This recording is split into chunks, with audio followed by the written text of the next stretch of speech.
बौद्ध दीपक का बच्चा ईश्वर क्लेश के बीच में था, जिसका अर्थ ये होना चाहिए था कि वो कमजोर और कमजोर था। इसके बजाय उसके पास गोल्डन एपेक्स बौद्ध लैम्प था, जिसने उसे क्लेश की शक्ति को अवशोषित करने की अनुमति दी। हर पल के साथ जो बीतता गया वो उस अजीब खजाने के बदौलत मजबूत होता गया।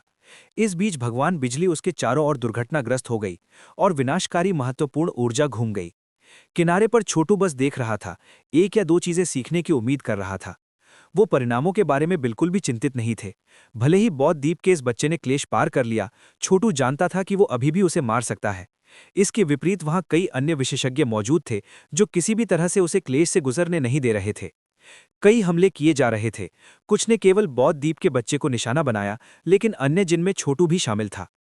ईश्वर शक्ति और शानदार रोशनी हर जगह गंदगी के फटने से भड़क उठी। आखिर जब एक ही निशाने पर हजारों हमले होंगे तो और क्या होगा। छोटू को कोई परवाह नहीं थी।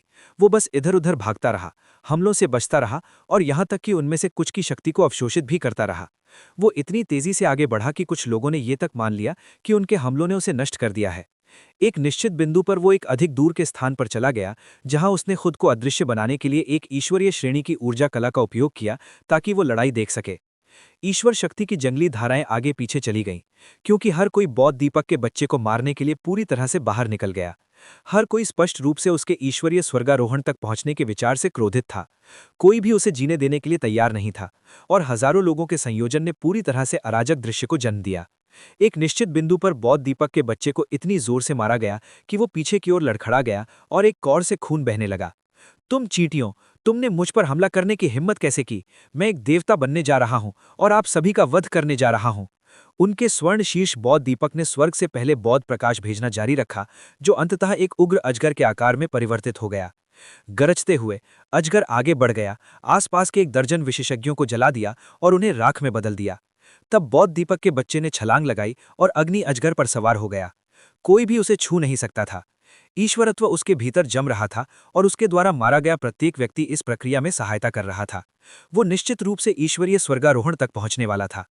अन्य लोगों की महत्वपूर्ण ऊर्जा और ईश्वर शक्ति को निगलने वाली तकनीकें शैतानों के दांव से मानी जाती थीं। उसने ये कहा कि वे अभी भी भगवान की दुनिया में बहुत लोकप्रिय थीं। वास्तव में जब भी किसी को इस तरह की कोई तकनीक मिलती थी, तो वे अक्सर खतरनाक दुष्प्रभावों के साथ आती थीं। लेकिन वे अविश्वसनीय रूप से उपयोगी हो सकते हैं अगर उन्हें सही समय पर इस्तेमाल किया गया था। सच्चाई ये थी कि ब्लड गॉड ट्रायल्स में एक रणनीति के रूप में ईश्वरीय स्वर्गारोहण का उपयोग करना अनसुना नहीं था। आखिरकार इस प्रक्रिया के लिए बड़ी मात्रा में शक्ति की आवश्यकता थी, और उस शक्ति को प्राप्त करने के लिए युद्ध के मैदान से बेहतर जगह क्या हो सकती थी, जहां हर किसी से एक दूसरे को मारने की उम्मीद की जाती थी। असंख्य बुद्ध संप्रदाय का सामना करते हैं, असंख्य बुद्ध दुनिया को नष्ट करते हैं, असंख्य बुद्ध निर्वाण पुनर्जन्म, गुप्त ध्यान में असंख्य बुद्ध क्रोधित हो गए, असंख्य बुद्ध दुनिया बनाते हैं, असंख्य बुद्ध देवताओं को कैद करते हैं, असंख्य बुद्धों की परम महिमा। उन्होंने बौद्ध मुट्ठी की कई तकनीकों को उजागर किया, जिससे पता चला कि वो कितना शक्तिशाली था। वो वास्तव में एक प्रमुख बौद्ध स्कूल का एक पुराना व्यक्ति था, जो कई सौ साल का था। भगवान की दुनिया में ये बहुत था। वास्तव में इसलिए क्योंकि वो दीर्घायु से बाहर चल रहा था कि उसने एजलेस लॉन्गेविटी डिवाइन आर्ट को चुरा लिया था, जिससे उसकी दीर्घायु बढ़ गई और उसे बच्चा होने की स्थिति में लौटा दिया गया था। उसने ऐसी शक्ति हासिल कर ली थी जो सामान्य अर्ध देवताओं से आगे निकल गई थी। इसलिए अब जब वो ईश्वरीय स्वर्गारोहण तक पहुंच रहा था, तो केवल कल्पना की जा सकती है कि वो कितना अविश्वसनीय होगा। वो निश्चित रूप से अकेले ही विशाल सेनाओं को कुचल देने में सक्षम होगा। नदियों में खून बह रहा था, क्योंकि दर्जनों विशेषज्ञ उनके हाथों मारे गए थे। स्वर्गीय बुद्ध सूक्ष्म प्रक्षेपण, दीर्घायु और अजरता। बौद्ध दीपक का बच्चा ऊर्जा प्रवाह के साथ फूट पड़ा, जो उबलते पानी की तरह बुदबुदाते हुए आकाश के साथ फ्यूज होने को बढ़ रहा था। ये लगभग ऐसा था जैसे उसकी ऊर्जा किसी तरह भगवान की दुनिया से जुड़ रही है, क्योंकि उसके भीतर का दैवत्व अंततः पूर्ण हो गया था। ईश्वर के दुनिया में तब्दील होने में वो सफल रहा था। उसकी दैवत्वता की रीडिंग 1 थी। जैसे ही उससे ईश्वर शक्ति फूट पड़ी, वो ठटाकर हंसने लगा। मैं तुम सभी को मार डालूंगा। मैं ईश्वरीय स्वर्गारोहण पर पहुंच गया हूं। मैं अपने दैवत्व को मजबूत करने के लिए तुम्हें मिटा देना चाहता हूं। फायर ड्रैगन तुरंत 10 गुना बड़ा हो गया और पलक झपकते ही 100 से अधिक लोग राख बन गए। इस डर से तो वो निश्चित रूप से बाकी सबको मार देने जा रहा है। यद्यपि मैं उसे मार सकता था, लेकिन अभी ऐसा करने से बहुत कुछ पता चल जाएगा। मैं अभी भी चाहता हूं कि कोई और उससे लड़ना शुरू कर दे, जिससे अंतिम समय में झपट्टा मारने और उन्हें बाहर निकालने का मौका मिले। वो जानता था कि चट्टानों पर देवता देख रहे थे, और अगर वो बौद्ध दीपक के बच्चे का वध करके बहुत ज्यादा दिखावा करता है, तो ये ध्यान आकर्षित करेगा और यहां तक कि जांच भी करेगा। यहां नीचे उतरो, क्या तुमने वास्तव में सोचा था कि तुम उस लोहे और रक्त क्षमता के साथ मुझ पर बढ़त प्राप्त कर सकते हो? ऊपर उड़ते हुए छोटू ने उस हट्टे कट्टे आदमी को पकड़ लिया जो अभी भी पेड़ में छिपा हुआ था। उसे इतनी मजबूती से पकड़ा जैसे कि वो एक बच्चा हो। उस आदमी के चेहरे पर आतंक के भाव आ गए। वाह यू, तुम भी भगवान हो। तुमने मेरी दैविक क्षमता को कैसे तोड़ा? मैं वापस लड़ भी नहीं सकता। छोटू ने ठंडी आह भरी। क्या अभी भी मुझे समझाने की कोशिश कर रहे हैं कि आप साथ में काम करना चाहते हैं? ये उस पर जाहिर नहीं था कि ये आदमी छाया में छिपा हुआ था, कई प्रतिस्पर्धियों को उठा रहा था। ये स्पष्ट था कि वो किसी प्रकार का नरम दिल वाला व्यक्ति नहीं था और स्थिति का फायदा उठाने के लिए और लोगों द्वारा एक दूसरे को मार डालने तक इंतजार कर रहा था। वह क्या, तुम क्या चाहते हो? हट्टा कट्टा आदमी कांपते हुए बोला। मैं चाहता हूं कि तुम बौद्ध दीपक के बच्चे को मार डालो। इसके साथ ही उसने अपनी हथेली से आदमी के सिर को छुआ, जिसमें उसके भीतर ऊर्जा कलाओं का एक विस्फोट हुआ। बेशक बाकी सभी का ध्यान बौद्ध दीपक के बच्चे पर इतना था कि वे छोटू और हट्टे कट्टे आदमी पर बिल्कुल भी ध्यान नहीं दे रहे थे। छोटू ने अभी अभी हट्टे कट्टे आदमी में परफेक्ट गॉड आर्ट की गहराई भेजी थी, जिसने उसे एक बुलबुले में घेर लिया और वो सीटी भरी शोर से घिरे हवा में उड़ने के लिए भेज दिया। और इससे पहले कि किसी को पता चलता कि क्या हो रहा है, उसने बौद्ध दीपक के बच्चे की रक्षात्मक ऊर्जा में पटक दिया। लंबा चीरा फायर ड्रैगन फट गया, जिससे क्षेत्र एक आग की बारिश से भर गया जब हट्टे कट्टे आदमी ने 2 हाथ के हमले में सीधे बौद्ध दीपक के बच्चे पर हाथ रख दिया। बौद्ध दीपक का बच्चा एक चीख निकाले, जिसमें एक कौर खून भी था। वो कभी अनुमान कैसे लगा सकता है कि कोई उसे इस तरह के झटके से मारेगा? धिक्कार है, तुम इतने शक्तिशाली कैसे हो सकते हो? बौद्ध दीपक का बच्चा एक कोने के जानवर की तरह लग रहा था, जैसे वो हट्टे कट्टे आदमी को घूर रहा था। बाहर पहुंचते हुए उसने उसे पंजों जैसे हाथों में पकड़ लिया और उसे अलग कर दिया। मृत्यु से पहले के क्षण में हालांकि हट्टे कट्टे आदमी ने चीखा और आत्मविस्फोट कर दिया, जिससे बौद्ध दीपक का बच्चा खून से लथपथ हो गया। उत्तम, छोटू ने व्यापक रूप से मुस्कुराते हुए सोचा। उसने अपनी शक्ति का प्रकाशन न करते हुए बौद्ध दीपक के बच्चे के खिलाफ एक प्रहार करने के लिए हट्टे कट्टे आदमी का सफलतापूर्वक उपयोग किया था। एक गंभीर चोट लगने के बाद बौद्ध दीपक का बच्चा क्रोध से अभिभूत हो गया। मुझे विश्वास नहीं हो रहा है कि किसी ने मुझे इतनी बुरी तरह चोट पहुंचाई है। यहां हर किसी को अपने कार्यों की कीमत चुकानी होगी। पागलों की तरह खून खांसते हुए उसने आगे वध किया, जिससे पलक झपकते ही सैकड़ों लोग मारे गए। वे उसकी दैव्य शक्ति की तुलना में पुआल के आदमी भी हो सकते थे, और वे तुरंत गिर गए। किसी ऐसे व्यक्ति की तुलना में जिसने दैव्य स्वर्गारोहण तक पहुंच लिया था, जो उस स्तर तक नहीं पहुंचे थे, लगभग उल्लेख करने के योग्य नहीं थे। भागो, लोग चिल्लाने लगे। उन्हें उम्मीद थी कि गैंग उन्हें तात्कालिक रूप से सुरक्षित रखेगा और उन्हें अपने जीवन को फेंकने में कोई दिलचस्पी नहीं थी।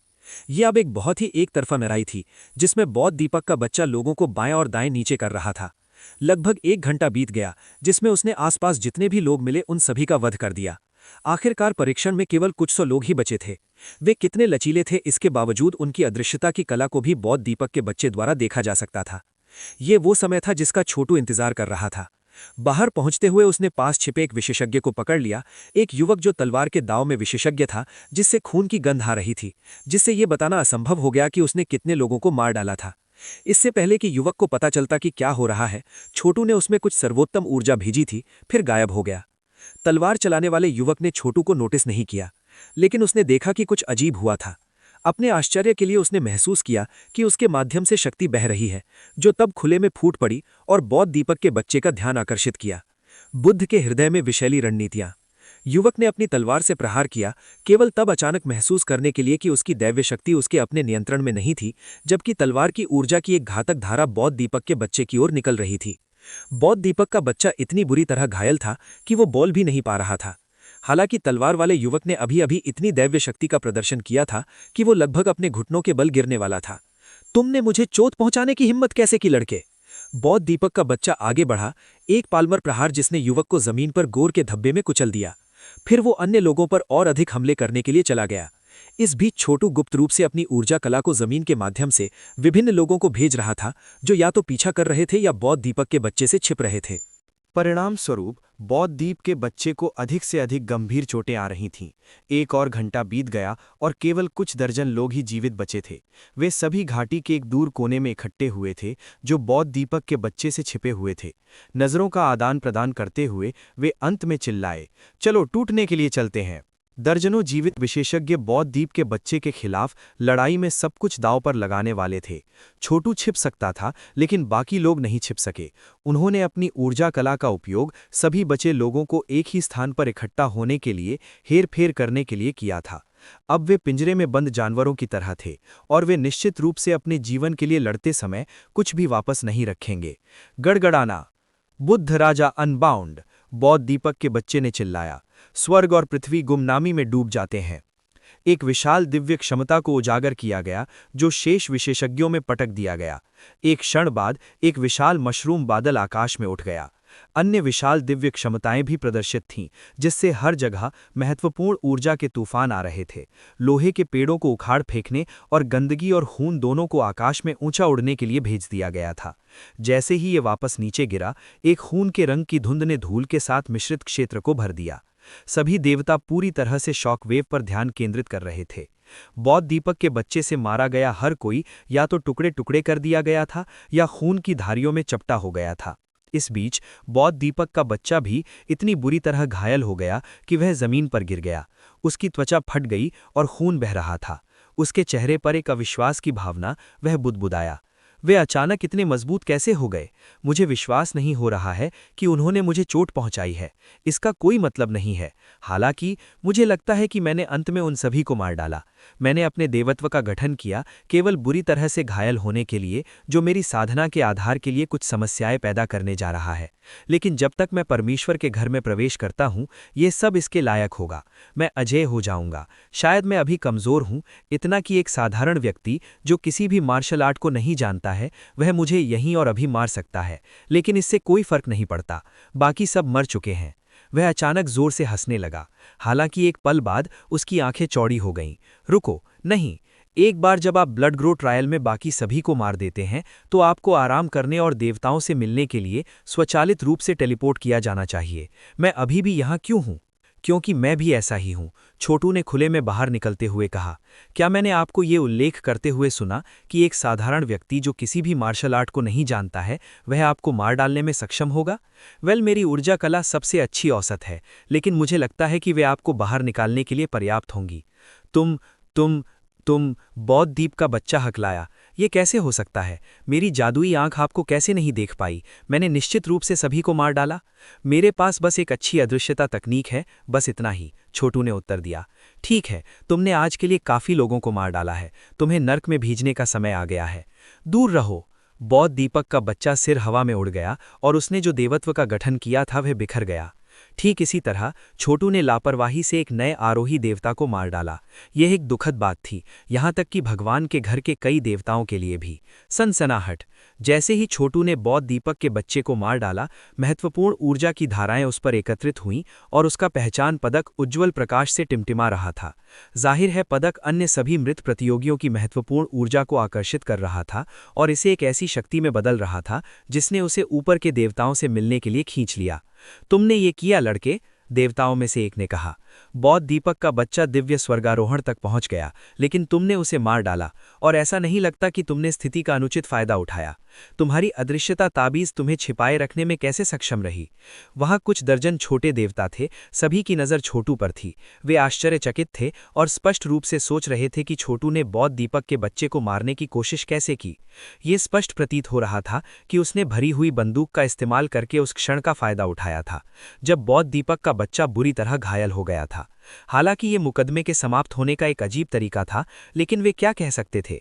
अर्ध देवताओं के लिए तुरुप के इक्के और अन्य रहस्य होना कोई अजीब बात नहीं थी। बौद्ध दीपक का बच्चा मर चुका था और छोटू एकमात्र जीवित बचा था, जिसका मतलब ये था कि अब वह हाउस ऑफ गॉड ऑर्डेनमेंट का आधिकारिक शिष्य था। पितृदेवताओं, सच तो ये है कि मेरे पास एक प्राचीन अदृश्यता ताबीज है जो केवल 2 घंटे के लिए काम करता है। सत्ता से बाहर हो जाने के बाद इसका अस्तित्व समाप्त हो जाता है। इसे खरीदने के लिए मुझे गॉड नोट्स को बचाने में सालों लग गए, लेकिन अंत में ये इसके लायक था। कौन अनुमान लगा सकता था कि ये आज की तरह मेरी सेवा करेगा? तुम निश्चित रूप से भाग्यशाली हो, लेकिन भाग्य भी एक प्रकार की शक्ति है। वैसे अब आपको हमें पितृदेवता कहने की जरूरत नहीं है। नियमों के अनुसार अब आप हाउस ऑफ गॉड ऑर्डेनमेंट के आधिकारिक शिष्य हैं, इसलिए आप हमें बड़े भाई के रूप में संबोधित कर सकते हैं। ये कहते हुए कि आपकी क्षेत्रीय आधार अभी थोड़ा कम है। एक शिष्य के रूप में आपका पहला कार्य दिव्य स्वर्गारोहण होने जा रहा है। अपनी आवाज उठाते हुए उन्होंने कहा, उसे उसकी वर्दी और पहचान पदक दें और रजिस्ट्री पर्पस के लिए रक्त सैंपल लें। अब से वह एक आधिकारिक शिष्य है। जी श्रीमान। मुट्ठी भर नौसिखिए शिष्यों ने आदेशों का पालन करने के लिए सम्मानपूर्वक आगे बढ़े। यद्यपि ये शिष्य संगठन के कुछ आंतरिक कार्यों में शामिल थे, लेकिन फिर भी वे आधिकारिक शिष्यों से तुलना नहीं कर सकते थे। ब्लड ग्रो ट्रायल में अत्यधिक मृत्युदर को ध्यान में रखते हुए ये कोई आश्चर्य की बात नहीं थी कि कुछ लोगों में शामिल होने की हिम्मत नहीं थी। आमतौर पर एकमात्र शिष्य जो ऐसा करने का साहस करते होंगे वे अपनी जीवन विधि से बाहर चल रहे होंगे। दुर्भाग्यवश ऐसे लोगों के लिए ब्लड ग्रो ट्रायल से बचने के लिए अविश्वसनीय इच्छा शक्ति की आवश्यकता थी, और जो लोग डर के कारण पीछे हट जाते थे वे आमतौर पर ऐसे नहीं होते थे जो देवत्व बना सकते थे। जहां तक उन लोगों का सवाल है जो ब्लड ग्रो ट्रायल जैसी किसी चीज में भाग लिए बिना ही दिव्य स्वर्गारोहण तक पहुंच गए थे, ये आमतौर पर इसलिए था क्योंकि वे इसी प्रकार के अनुभवों से गुजरे थे या शायद कुछ अविश्वसनीय सौभाग्य का सामना किया था। अपनी नई पोशाक पहनने के बाद छोटू एक विशिष्ट प्राणी की तरह लग रहा था और साथ ही साथ बहुत खतरनाक भी लग रहा था। दरअसल उनका गॉड लीजन बैटल रोब कहीं अधिक प्रभावशाली था, लेकिन वे अवांछित ध्यान आकर्षित किए बिना उसे अभी प्रकट नहीं कर सकते थे, इसलिए वे साधारण कपड़ों से ही चिपके रहे। ठीक है, हमारे बहुत भाग्यशाली छोटे छोटे भाई, हम परमेश्वर के घर की एक वेदी पर क्यों नहीं चलते और अन्य शिष्यों के अपने परीक्षणों के समाप्त होने का इंतजार करते हैं। कुछ संस्कारों और समारोहों से गुजरना है, साथ ही आपको सम्मानित कुलपति को सम्मान देने की आवश्यकता है। सभी नियमों को याद करने और व्यवस्थित हो जाने के बाद आप परमेश्वर के घर के आदेश के वास्तविक सदस्य होंगे। छोटू को जेटफॉल और अन्य लोगों के प्रदर्शन को देखने की उम्मीद थी, लेकिन दुर्भाग्यवश उसे पहले से ही एक टेलीपोर्टेशन पोर्टल की ओर ले जाया जा रहा था।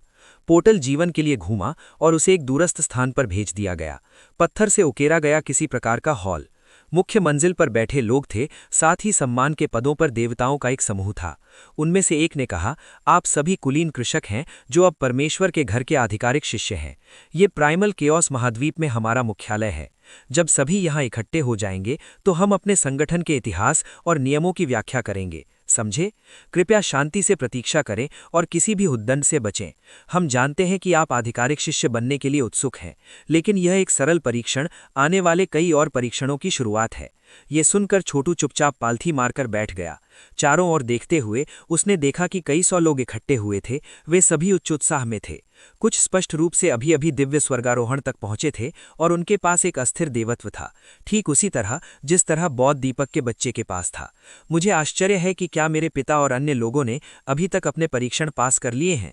उन्हें ठीक होना चाहिए। ये देखते हुए कि वे क्या करने में सक्षम हैं, उन सभी को शीर्ष पर आना चाहिए।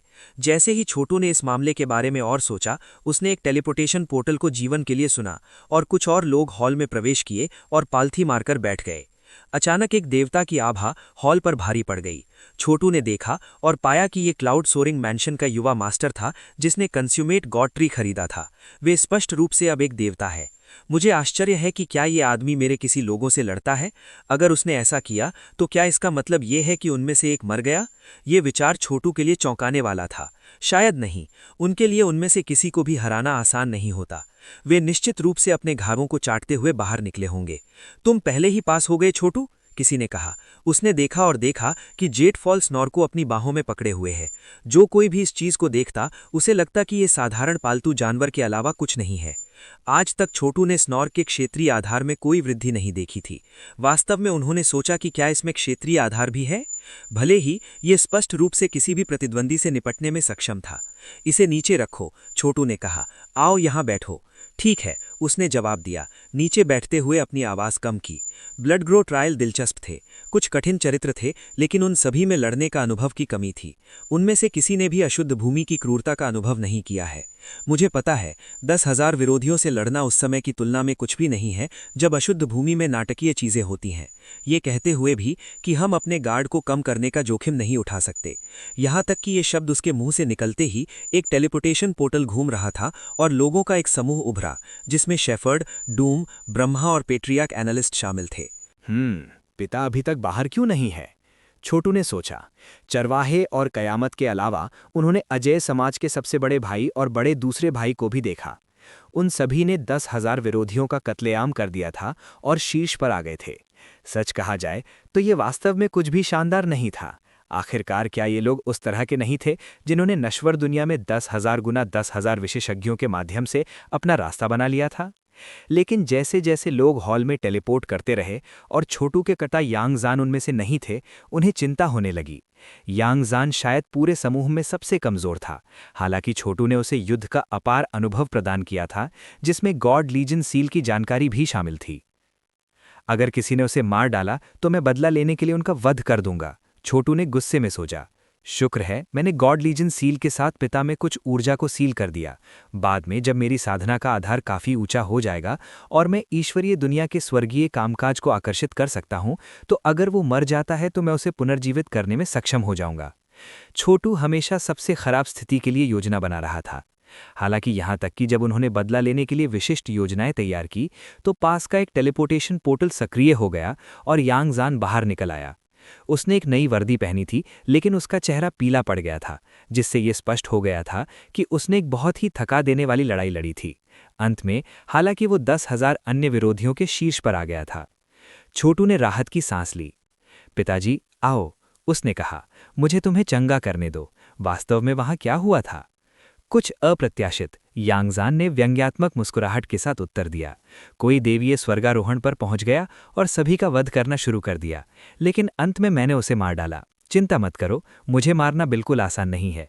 इसके अलावा मैं ग्रीन सुरा को खोजने के लिए तैयार हूं, और जब तक ऐसा नहीं हो जाता तब तक मैं आराम नहीं करूंगा। कोई रास्ता नहीं है कि कोई भगवान मुझे रोक सके। आप अपने सार के लिए घायल हो गए हैं, लेकिन आपने एक भगवान को मार डाला, जो कि एक बहुत ही चौंका देने वाली उपलब्धि है। जैसे ही छोटू ने बात की, उसने अपने पिता में ऊर्जा की एक कोमल धारा भेजी, जिससे वो कांप उठने लगा। छोटू की असली ऊर्जा यांगजान के माध्यम से बहती थी, जिससे उसकी मांसपेशियां और हड्डियों को आराम मिलता था और उसके घावों के सिलने पर पॉपिंग की आवाजें आती थीं। ये स्पष्ट था कि उसने एक बहुत ही खतरनाक लड़ाई लड़ी थी, जिससे उसकी मेरिडियन बुरी तरह क्षतिग्रस्त हो गई थी और उसके ऊर्जा का समुद्र पूरी तरह से गड़बड़ हो गया था। वास्तव में अगर उसके पास नर्क कुचलने वाले गॉड मैमथ की ताकत से कुछ ऊर्जा नहीं होती, तो वो संभवतः मर जाता। भगवान की दुनिया के अधिकांश निवासी मर चुके होते यदि उन्होंने एक ही चीज का अनुभव किया होता। ये इतना बुरा था कि यांगजान का दिल टुकड़े टुकड़े हो गया। नर्क कुचलने वाले गॉड मैमथ की ताकत के कारण उनकी नवजात दिव्यता केवल एक टुकड़े में थी। सबसे अधिक संभावना ये थी कि इसलिए क्योंकि उनके प्रतिद्वंदी ने उन्हें कम आंका था कि यांगजान शीर्ष पर आ गया था। उपचार प्रक्रिया समाप्त होने के बाद यांगजान ने अधिक विवरण दिया। देवीय स्वर्गारोहण तक पहुंचने के बाद उसने सभी का वध करना शुरू कर दिया, इसलिए सबने उनके खिलाफ टीम बना ली। उसने मुझे एक मुट्ठी से मारा जिसने मेरा दिल तोड़ दिया, और मान लिया कि प्रहार ने मुझे मार डाला। उसे नहीं पता था कि मेरे पास नो हेवन बियॉन्ड हेवन नामक एक कदम उजागर करने के लिए थोड़ी शक्ति बची थी। इस तरह मैंने उसे मार डाला। स्वर्ग के परे कोई स्वर्ग नहीं? छोटू ने धीरे से पूछा। ये क्या है? ये एक तकनीक है जिसे मैंने विशेष रूप से प्राउड हेवन को मारने के लिए बनाया है। यहाँ तक कि अगर वो स्वर्ग के परे छिप जाता है तो मैं ये सुनिश्चित करूंगा कि उसका अस्तित्व समाप्त हो जाए। वो कहीं छिप नहीं पाएगा। दुनिया का चिलियोकॉज़म बहुत बड़ा है, लेकिन ये इतना बड़ा नहीं है कि उसे छुपा सके। क्या ऐसा है? छोटू ने कहा। हालांकि समूह में अन्य लोग थे जिनके पास यांगजान की तुलना में अधिक युद्ध का अनुभव था। वो स्पष्ट रूप से छोटू के नक्शे कदमों पर चल रहा था और अपना दांव बना रहा था। हम में से किसी ने भी देवीय स्वर्गारोहण तक पहुंचने वाले किसी का सामना नहीं किया, संप्रदाय नाम प्रदर्शित करने वाले लोड ने कहा, जो पीकलॉट सेलेस्टियल और मेमोरी से घिरे थे। वे सब बैठ गए। सभी निष्पक्षता के लिए ब्लड गौर परीक्षण मूल निवासियों के लिए बहुत ज्यादा कठिन है, लेकिन अंत में वे बहुत ही अनुभवहीन हैं। हमारे जैसे लोगों के लिए जिन्होंने वास्तव में अपने जीवन में नाटकीय पगडंडियों का अनुभव किया है, इसके बारे में चिंता करने की कोई बात नहीं थी। ठीक है, हम सब यहाँ हैं, हम सब भगवान के घर में प्रवेश कर गए हैं। वो इस बात से बहुत खुश था कि चीज़ें कैसे बदल गईं। अब जबकि वे सब भगवान के आदेश के घर में थे, उन्हें निश्चित रूप से बहुत लाभ होने वाला था। लगभग पूरे 24 घंटे तक वहां बैठे रहने के बाद देवताओं में से एक ने अपनी आवाज़ उठाई। बहुत अच्छा, महिलाओं और सज्जनों, अब आप भगवान के घर के सदस्य हैं। पहली चीज़ जो आप सभी को करनी है वो हमारे नियमों को स्वीकार करना है, जो बहुत सख्ती से लागू किए जाते हैं। हम एक अविभाजित संगठन नहीं हैं। जो कोई भी समस्या पैदा करता है उसे कानून प्रवर्तन टीम द्वारा गिरफ्तार किया जाएगा। हालांकि आप अपने मामले की बहस के लिए बुजुर्गों की संसद के सामने दर्शन की मांग कर सकते हैं, लेकिन जब तक आप नियमों का पालन करेंगे ऐसा कुछ नहीं होगा। हॉल में सभी लोग आवाज़ों में शामिल हुए और जवाब दिया, हम समझते हैं। तुम लोग वास्तव में क्या समझते हो? तुमने अभी तक सभी नियम भी नहीं सुने हैं? ठीक है, उन्हें थोड़ा ढीला छोड़ दो, एक और देवता ने अपना हाथ हिलाते हुए कहा। वे अभी अभी भगवान के घर के सदस्य बने हैं, तो उन्हें डांटने से पहले थोड़ा इंतजार क्यों ना किया जाए। भीड़ की ओर अपना ध्यान केंद्रित करते हुए उन्होंने कहा, भगवान के घर की स्थापना पैट्रियार्क गॉड ऑर्डेनमेंट नामक एक सर्वश्रेष्ठ भगवान द्वारा की गई थी। यहाँ तक कि उन दिनों में जब संप्रभु भगवान ने देवलोक को नियंत्रित किया, हम एक स्वतंत्र इकाई थे। हमने दरबार के संघर्षों में भाग नहीं लिया, और यद्यपि हमने संप्रभु भगवान के प्रति निष्ठा दिखाई, लेकिन हमें उनकी हर आज्ञा का पालन करने की आवश्यकता नहीं थी, और हम निश्चित रूप से स्वर्ग के हॉल के सदस्य नहीं थे। अब आप सभी भगवान के घर के आधिकारिक शिष्य हैं। यदि संगठन मजबूत होगा तो आप मजबूत होंगे, लेकिन यदि वो कमजोर होता है तो आप कमजोर हो जाते हैं। समझे? आप इस संगठन के बाहर जीवित नहीं रह सकते। अब से आपकी नियति और आपका जीवन भगवान के घर की व्यवस्था से जुड़ा हुआ है। शायद अब आप लोग वास्तव में मेरे शब्दों की गंभीरता को नहीं समझते हैं, लेकिन अंत में जैसे जैसे आपकी साधना गहरी होती जाएगी, आप करेंगे। एक शब्द में, जो लोग भगवान के घर के आदेश में शामिल होते हैं, उन्हें संप्रदाय के लिए सब कुछ करना चाहिए। आप इसके लिए जीते हैं, आप इसके लिए मरते हैं। किसी ने भी संप्रदाय को कभी धोखा नहीं दिया और सजा से नहीं बचा। हम ऐसे लोगों का शिकार करते हैं और उन्हें मार डालते हैं। उनके शब्दों को खामोशी के साथ मिला। तुम लोगों के साथ क्या गलत है? तुम मूक हो गए हो या कुछ? हाँ जी सर। एक एकीकृत प्रतिक्रिया नहीं थी, लेकिन शिष्यों ने अपनी स्वीकृति दिखाई। और अब भगवान के घर के सर्वे सर्वा लोग उन शिष्यों का चयन करेंगे जिन्हें वे प्रशिक्षुओं के रूप में सेवा करने के लिए पसंद करते हैं। जो लोग चुने जाते हैं वे तेजी से रैंकों के माध्यम से आगे बढ़ेंगे। जिन लोगों का चयन नहीं हुआ है, उन्हें नाराज महसूस करने की आवश्यकता नहीं है। आपको बाहर से महत्वपूर्ण कार्य सौंपे जाएंगे, और जैसे जैसे आप अपनी साधना को आगे बढ़ाते हैं, अंत में देवीय स्वर्गारोहण तक पहुंचते हैं, तो आप रैंकों के माध्यम से भी आगे बढ़ेंगे। सबसे पहले, क्या देवीय स्वर्गारोहण तक पहुंचने वाले शिष्य कृपया आगे बढ़ेंगे? जैसा कि पता चला, ब्लड गौर परीक्षण प्रक्रिया का केवल पहला हिस्सा था। लगभग 1 दर्जन शिष्य थे जो परीक्षणों के दौरान देवता बन गए थे, और वे सभी अपना सिर ऊंचा किए हुए थे। वे जानते थे कि उन्हें लगभग निश्चित रूप से कृपा की दृष्टि से देखा जाएगा। आखिरकार केवल वही शिष्यों को स्वीकार किया जाएगा जो देवीय स्वर्गारोहण तक पहुंच सकते हैं। हॉल में अत्यधिक ऊर्जा के प्रवाह के रूप में घंटियां बजी। इसी के साथ 8 आकृतियां दिखाई दी जो छोटू के लिए भी चौंकाने वाली थीं। वे सभी महान देवता थे। छोटे देवताओं और महान देवताओं के बीच का अंतर स्पष्ट रूप से स्वर्ग और पृथ्वी के बीच के अंतर से अधिक था। नमस्कार बुजुर्गों, महान देवताओं में से एक ने कहा। ये देखकर कि वो खुद नहीं बैठ रहा है, सभी शिष्य सम्मान के लिए अपने पैरों पर खड़े हो गए।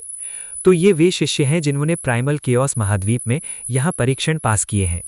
एक महिला महान देवता ने कहा, हमने हजारों महाद्वीपों पर परीक्षण किए, जिससे ये सवाल पैदा होता है कि शिष्यों का ये समूह कैसा है।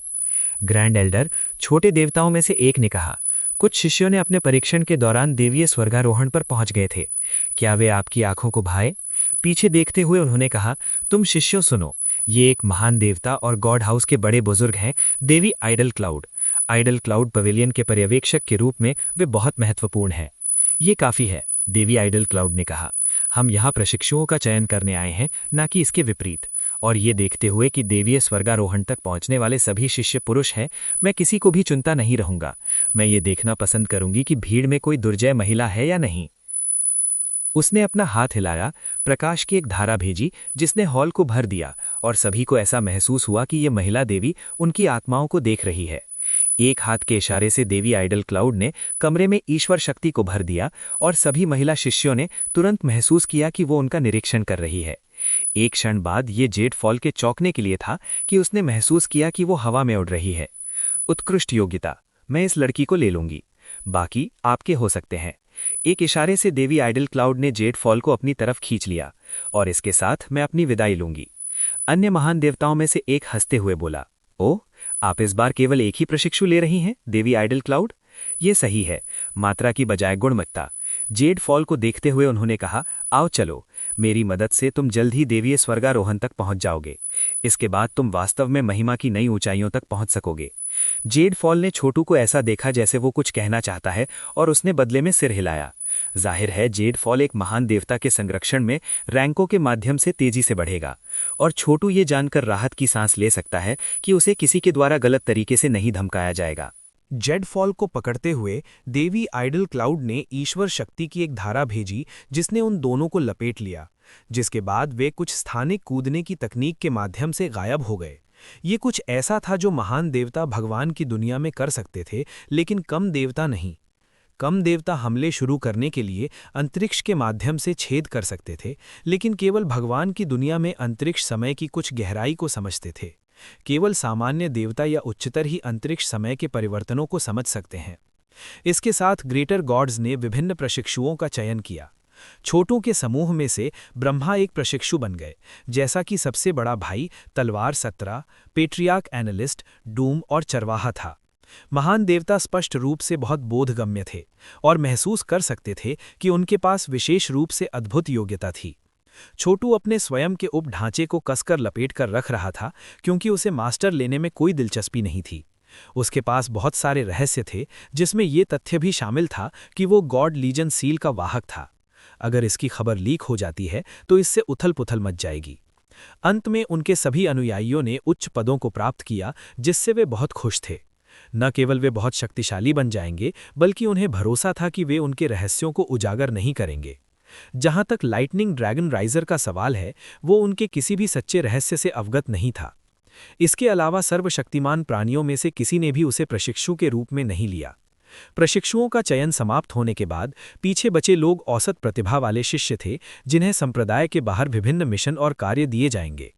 न केवल उन्हें उन मिशनों को पूरा करने के लिए संसाधनों से पुरस्कृत किया जाएगा, बल्कि वे अपनी खेती को भी आगे बढ़ा सकते हैं। और अगर वे ईश्वरीय स्वर्गारोहण तक पहुंच गए तो ये उनके लिए सब कुछ बदल सकता है।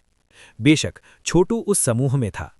आप में से जो प्रशिक्षु बनने के लिए नहीं चुने गए थे, वे तुरंत रैंकों के माध्यम से ऊपर उठने का मौका खो रहे हैं।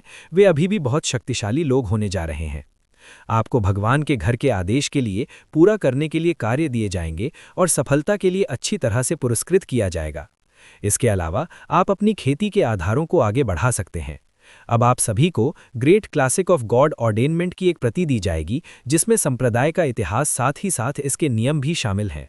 बाद में आपको अपने विशिष्ट कार्य सौंप दिए जाएंगे। छोटू को ग्रेट क्लासिक ऑफ गॉड ऑर्डेनमेंट की अपनी प्रति मिली, जो पर्याप्त जानकारी से भरी एक विशाल पुस्तक थी, जिसे थोड़े समय में नहीं पढ़ा जा सकता था। आप किनारे पर खड़े हो जाओ, छोटे देवताओं में से एक ने कहा। तुम तीनों यहां आओ, आप में से बाकी।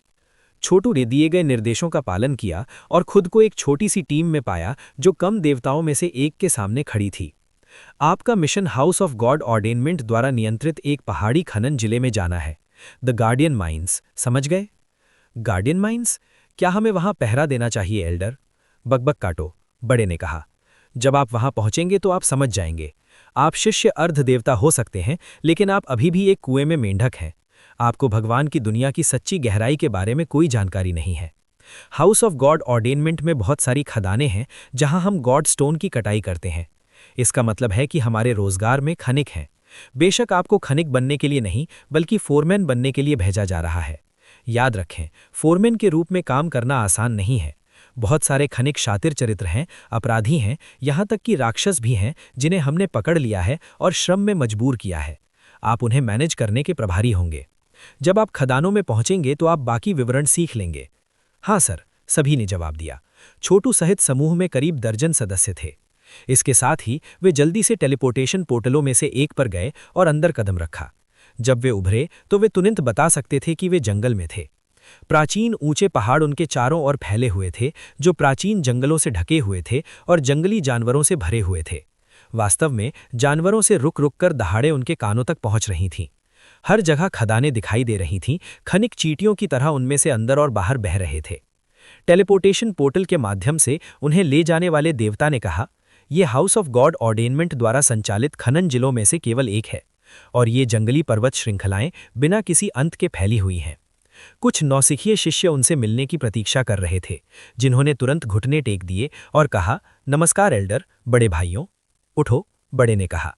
आपने अच्छा किया है, ये देखते हुए कि आपके पिछले वरिष्ठ या तो मर गए हैं या देवता बन गए हैं।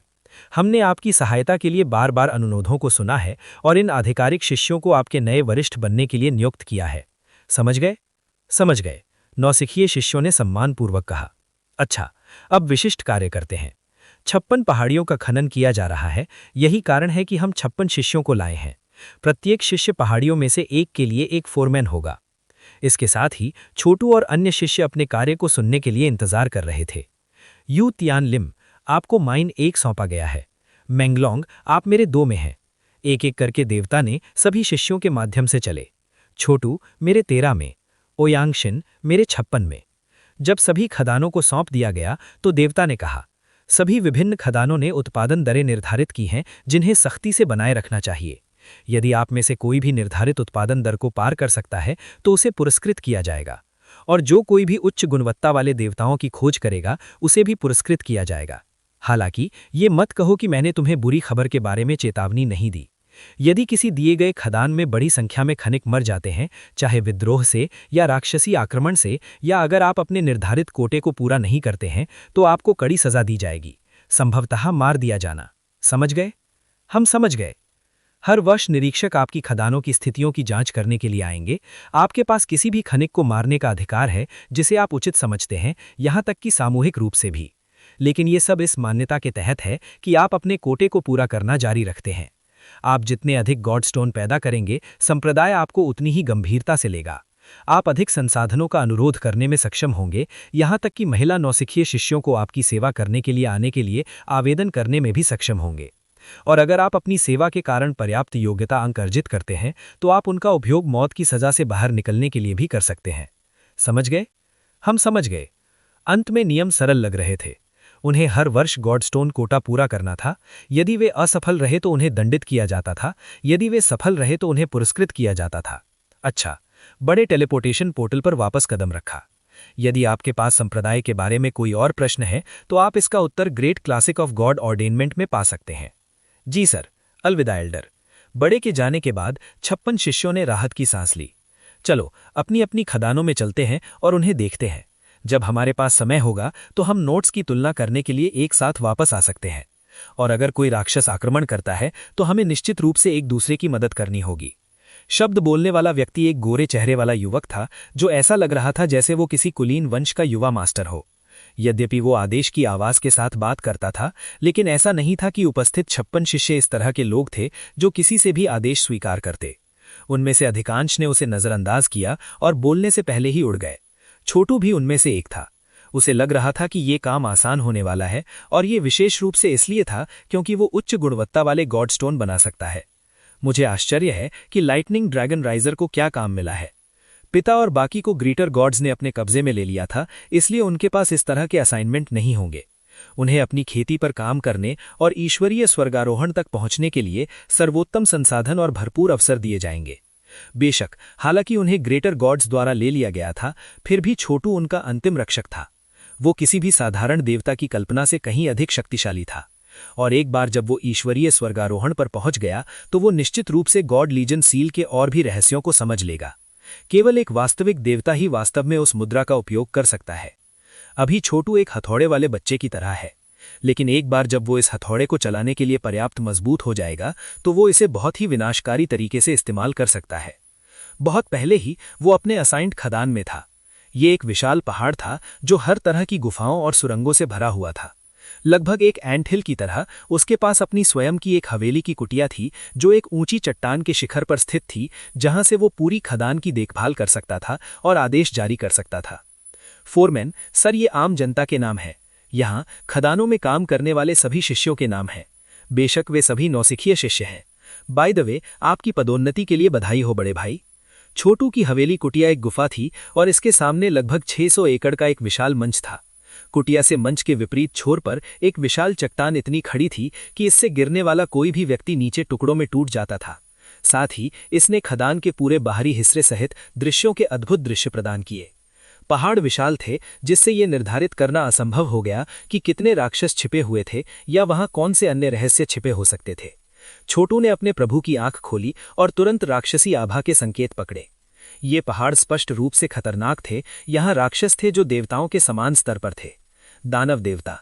जैसा कि उम्मीद की जा सकती थी, देवता की दुनिया में दानव और मनुष्य हमेशा एक दूसरे से लड़ रहे थे, और देवता की दुनिया में भयानक जलवायु के कारण राक्षस विशेष रूप से शक्तिशाली थे।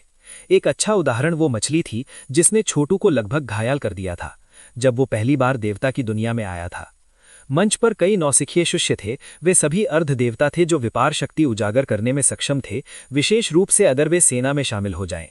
आमतौर पर वे पैशाचिक व्यक्ति थे जो खनिकों को नियंत्रण में रखते थे। लेकिन अभी वे छोटू के सामने घुटने टेक रहे थे। हालांकि वो अभी भी एक अर्ध देवता थे, वे एक आधिकारिक शिष्य थे और हाउस ऑफ गॉड ऑर्डेनमेंट में रैंकिंग प्रणाली का कड़ाई से पालन किया जाता था। नौसिखिए शिष्यों को किसी भी चीज के लिए गिनती नहीं थी। केवल आधिकारिक शिष्य जो ब्लडगोर परीक्षणों से बच गए थे, उन्हें सम्मान के योग्य माना जाता था। ये इस तरह की जगह पर विशेष रूप से सच था। छोटू अब माइंड 13 का फोरमैन था और जीवन और मृत्यु पर उसका अधिकार था। जब तक वो अपने वार्षिक कोटा को पूरा करता था, तब तक वो कुछ भी कर सकता था जो वो चाहता था, जिसमें नौसिखिए शिष्यों को मार डालना भी शामिल था। नौसिखिए शिष्यों के बीच के सभी नेता बहुत चौकस थे और स्पष्ट रूप से एक अच्छा प्रभाव डालना चाहते थे। फोरमैन सर, हमारे यहाँ माइन 13 में 3000 नौसिखिए शिष्य हैं, लेकिन फिलहाल खदान में केवल 2990 ही मौजूद हैं। सभी नाम यहाँ लिखे हुए हैं बड़े भाई, कृपया एक नज़र डालें। नौसिखिए शिष्य नेता शक्तिशाली रूप से निर्मित थे और उनके पास बहुत प्रभावशाली ईश्वर शक्ति और ऊर्जा कला थी। जब वे बोलते थे तो उनकी आवाज़ें गड़गड़ाहट की तरह गड़गड़ाती थीं, जिससे पता चलता था कि वे निश्चित रूप से कुशल लड़ाके थे। छोटू ने रोस्टर के माध्यम से फ्लिप किया, जिसमें विभिन्न शिष्यों को सौंपे गए विभिन्न कार्यों के सभी विवरण शामिल थे। इसके अलावा उन्होंने पाया कि खनिकों को 100 के समूहों में विभाजित किया गया था। प्रत्येक का प्रबंधन एक व्यक्तिगत नौसिखिए शिष्य द्वारा किया जाता था। पूरी तरह से 2 लाख खनिक थे, जिनके प्रभारी 2000 नौसिखिए शिष्य थे। शेष लगभग 1000 नौसिखिए शिष्यों के पास भोजन तैयार करने, रसद, गार्ड ड्यूटी, कानून प्रवर्तन और सुरक्षा से संबंधित नौकरियां थीं। उदाहरण के लिए, उन्हें यह सुनिश्चित करने के लिए बहुत सावधानी से देखना पड़ता था कि किसी भी खनिक ने कोई गॉड स्टोन नहीं चुराया है। खदान लगभग एक छोटे राष्ट्र की तरह थी, जो सभी विभिन्न आवश्यक भागों से परिपूर्ण थी। ये ठीक वैसा ही था जैसे गौरैया छोटी हो सकती है, लेकिन उसके सभी महत्वपूर्ण अंग वहां होते हैं। रोस्टर को पढ़ने के बाद छोटू को इस बात का बेहतर अंदाजा होने लगा था कि खदान कैसे काम करती है। इसके साथ ही उसने इसे नेताओं में से एक को वापस सौंप दिया, उसके चेहरे पर बालों के निशान के साथ एक खट्टा कट्टा साथी, जिसने उसे बेहद उग्र, जिद्दी और अनियंत्रित बना दिया। हालांकि ये लोग छोटू के अधिकार की अवहेलना करने की हिम्मत नहीं करेंगे, लेकिन वे स्पष्ट रूप से अपनी स्थिति के बदौलत अपनी जेब भरने के आदी थे। वे स्थानीय ठगों की तरह थे, जबकि छोटू गैंग का बॉस था। तुम्हारा नाम क्या है? छोटू ने पूछा।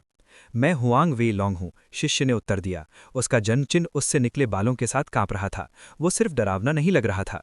अन्य शिष्यों ने एक भी झांकी नहीं बोली, जिससे ऐसा लगता था कि वो छोटू के अधीन अधिकार का शीर्ष व्यक्ति था। हुआंग वेई लॉन्ग, छोटू सोच विचार कर बुदबुदाया। तुमने कहा था कि रोस्टर पर 3000 नाम हैं, लेकिन केवल 2990 ही मौजूद हैं। बाकी 10 शिष्य कहाँ हैं और वे मुझे रिसीव करने के लिए यहाँ क्यों नहीं हैं? वे कल पहाड़ों में गश्ती ड्यूटी के लिए रवाना हुए बड़े भाई। दुर्भाग्य से कुछ शक्तिशाली राक्षसों ने उन पर घात लगाकर हमला किया और उन्हें मार डाला।